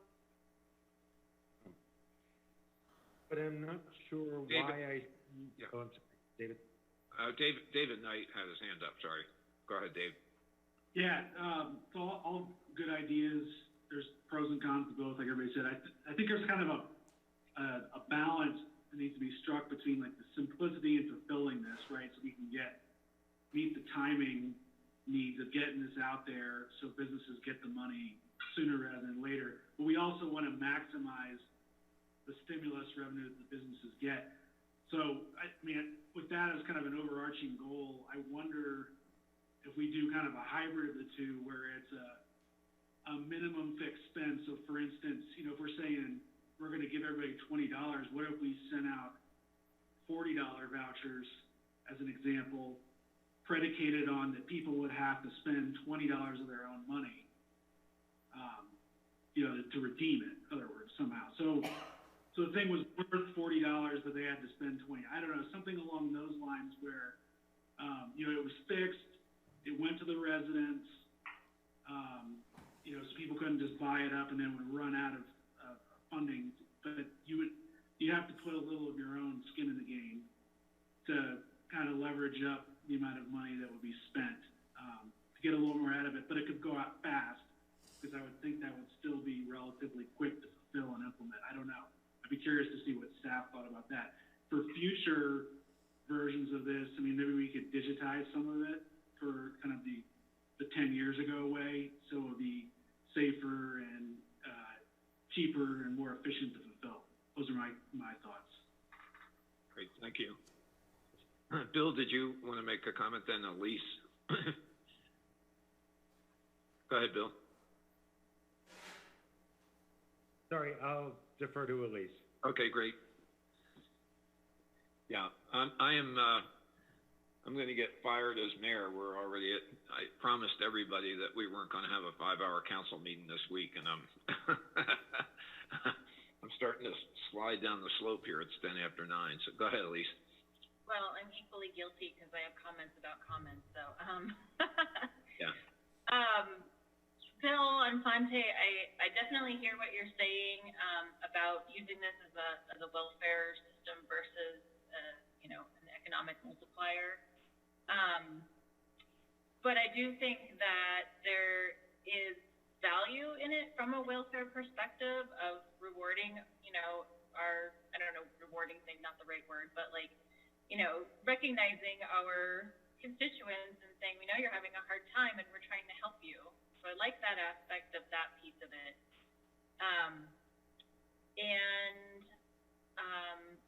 I'm a little bit concerned about the idea of the businesses having to provide receipts. That seems like a lot of burden on them to be keeping track of, okay, this sale was a coupon, this sale was not a coupon. At the end of the night, I need, these receipts to go here, and I don't know. I'm a little concerned about that aspect of it. And then finally, my last comment is I have a lot of concern that depending on how we do this, even at the $20 mark, that we are unintentionally favoring the more expensive, higher-end establishments, because I'm not going to, if I have a $20 voucher and I don't get the rest of it back, I'm not going to buy a pair of earrings at Blue Door Boutique that are $16 and waste the $4. Instead, I'm going to go to Bristol Cone and buy, whatever. And same thing, I'm not going to take my $20 voucher to BLT for a $10 torta. I'm going to take it to Free Range for a bigger dinner, which accomplishes the multiplier effect of the economy, but it kind of penalizes those lower end establishments. Thank you. Anybody else? Bill. Now back in. Again, either social policy is noble, wanting to stimulate business demand or demand for business service for consumption, or the social transfers. I would only argue that the tool, if we want to address the poorest of the poor, those who are facing the greatest hardship, then we had previously talked about a jobs program. Employ those who are unemployed, who can't collect unemployment insurance, and move money into that cohort. Remember, without knowing what the specific demographic breakdown or socioeconomic breakdown in our town is our objective, then we wanted to move as much as possible.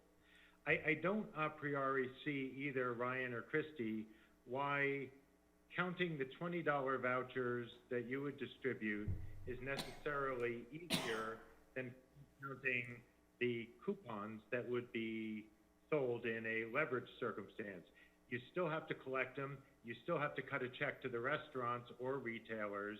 I don't see that there's any material difference between the administration and processing payment for the providers. And maybe I missed something there. Yeah, because the last time people just brought their receipts in, and so they would spend the money with the expectation that they would be reimbursed 25% of that up to the $100, and so there wasn't a coupon in the prior approach. Yeah. So I think that solved the problem then if we simply issue coupons for $100 of purchasing power. We would fix it by pre-printing, right. Finite amounts so that we wouldn't be dependent on receipts. I think in defense of Ryan's plan, they weren't. Christy was only mentioning receipts as a technique for measuring what the leveraging effect would be of the coupon. So, the classic would be you get a $20 coupon. There's a jacket that's on sale at Bristlecone for $50.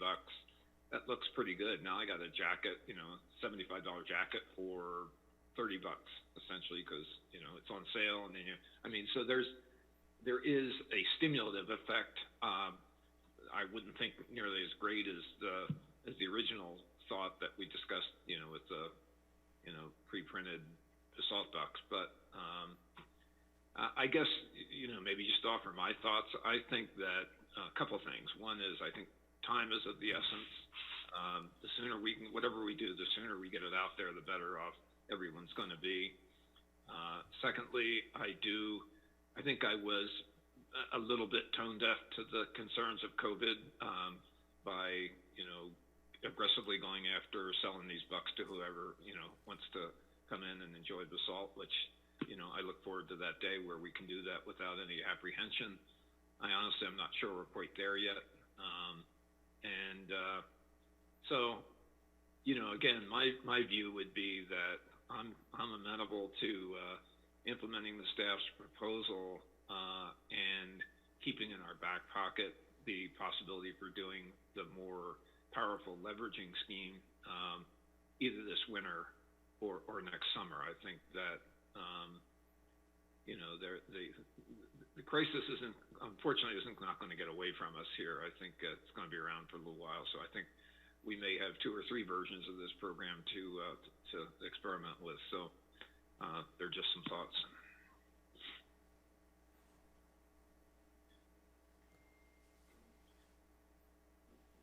Okay.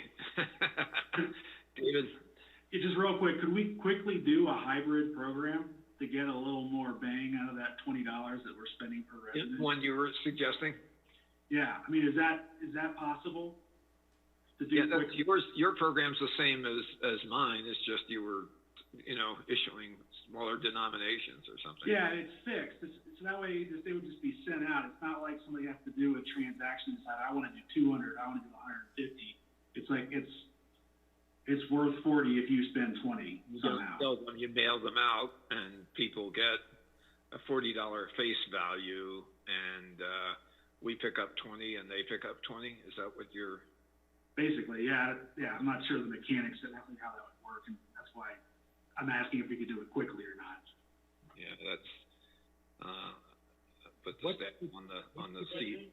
Paying This would be when I, 40 versus paying 80 and getting 100. Yeah, it's functionally, not, those- I don't think there's a difference. I like the idea, David, conceptually, of trying to move it quickly, but I don't see that those two are materially different, that they would change any of the administrative or operational burden. I think the big difference is that in the original idea, I had people coming to Down Hall to purchase these things. David talked about mailing them out, so you take the sort of point of sale away from Town Hall, and it becomes, a mail campaign. I got to get other people's, Glenn. so I think this is the biggest thing we should focus on. According to this ordinance and according to what's written here, it says that this is going to start to be contacted businesses by 5/27. Today is 5/26. We either run with the program that's presented in front of us, or we go back to the drawing board. But I think everybody's kind of valid point is like, we want to get something done quick. So if we're going to get this notice out to businesses, unless anybody strongly objects to what's being presented, which I know I don't, I say we roll with it. That's me. Okay. Gary, did you have, were you scratching your nose, or were you bidding on this? No, I was trying to get your attention. I was trying to do a lot of different things. I agree with Glenn. My concern is to get something going sooner than later. The reality for me is this system can be implemented truly tomorrow, and it's not a burden. I think this is a good first, and I'm totally open to looking at expanding this. I truly, I hear what David and Bill Infante were saying, and I totally like the concepts, and I just want to make sure that we can make those happen in the coming months.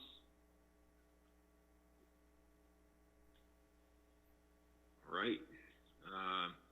I think there's what they call in statistics some central tendency here. So, anybody up for making a motion? Mayor, I move that the town council approve resolution 19 series of 2020. Second. And who's that, David? Yes, it was moved and seconded. Discussion on the motion. Okay, Pam, call the roll. You're muted. You're muted. Sorry about that. Okay. Elise Hoddle?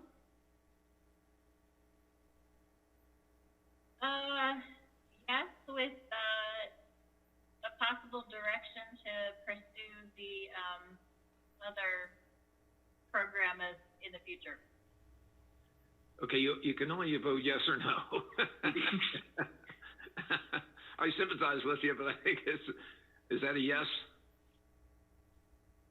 Yes. Yeah, thanks. Thank you, Elise. David Knight? Yes. Ryan Slack? Yes.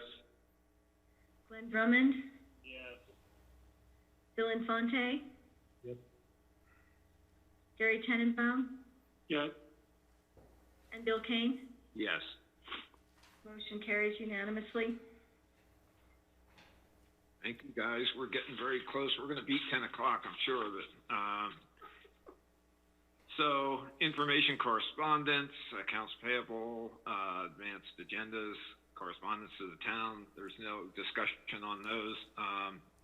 So, with that, I think we found out that I can actually, this is one of the few powers the mayor actually has, outside of barbecuing, the mayor can actually adjourn meetings. So by fiat.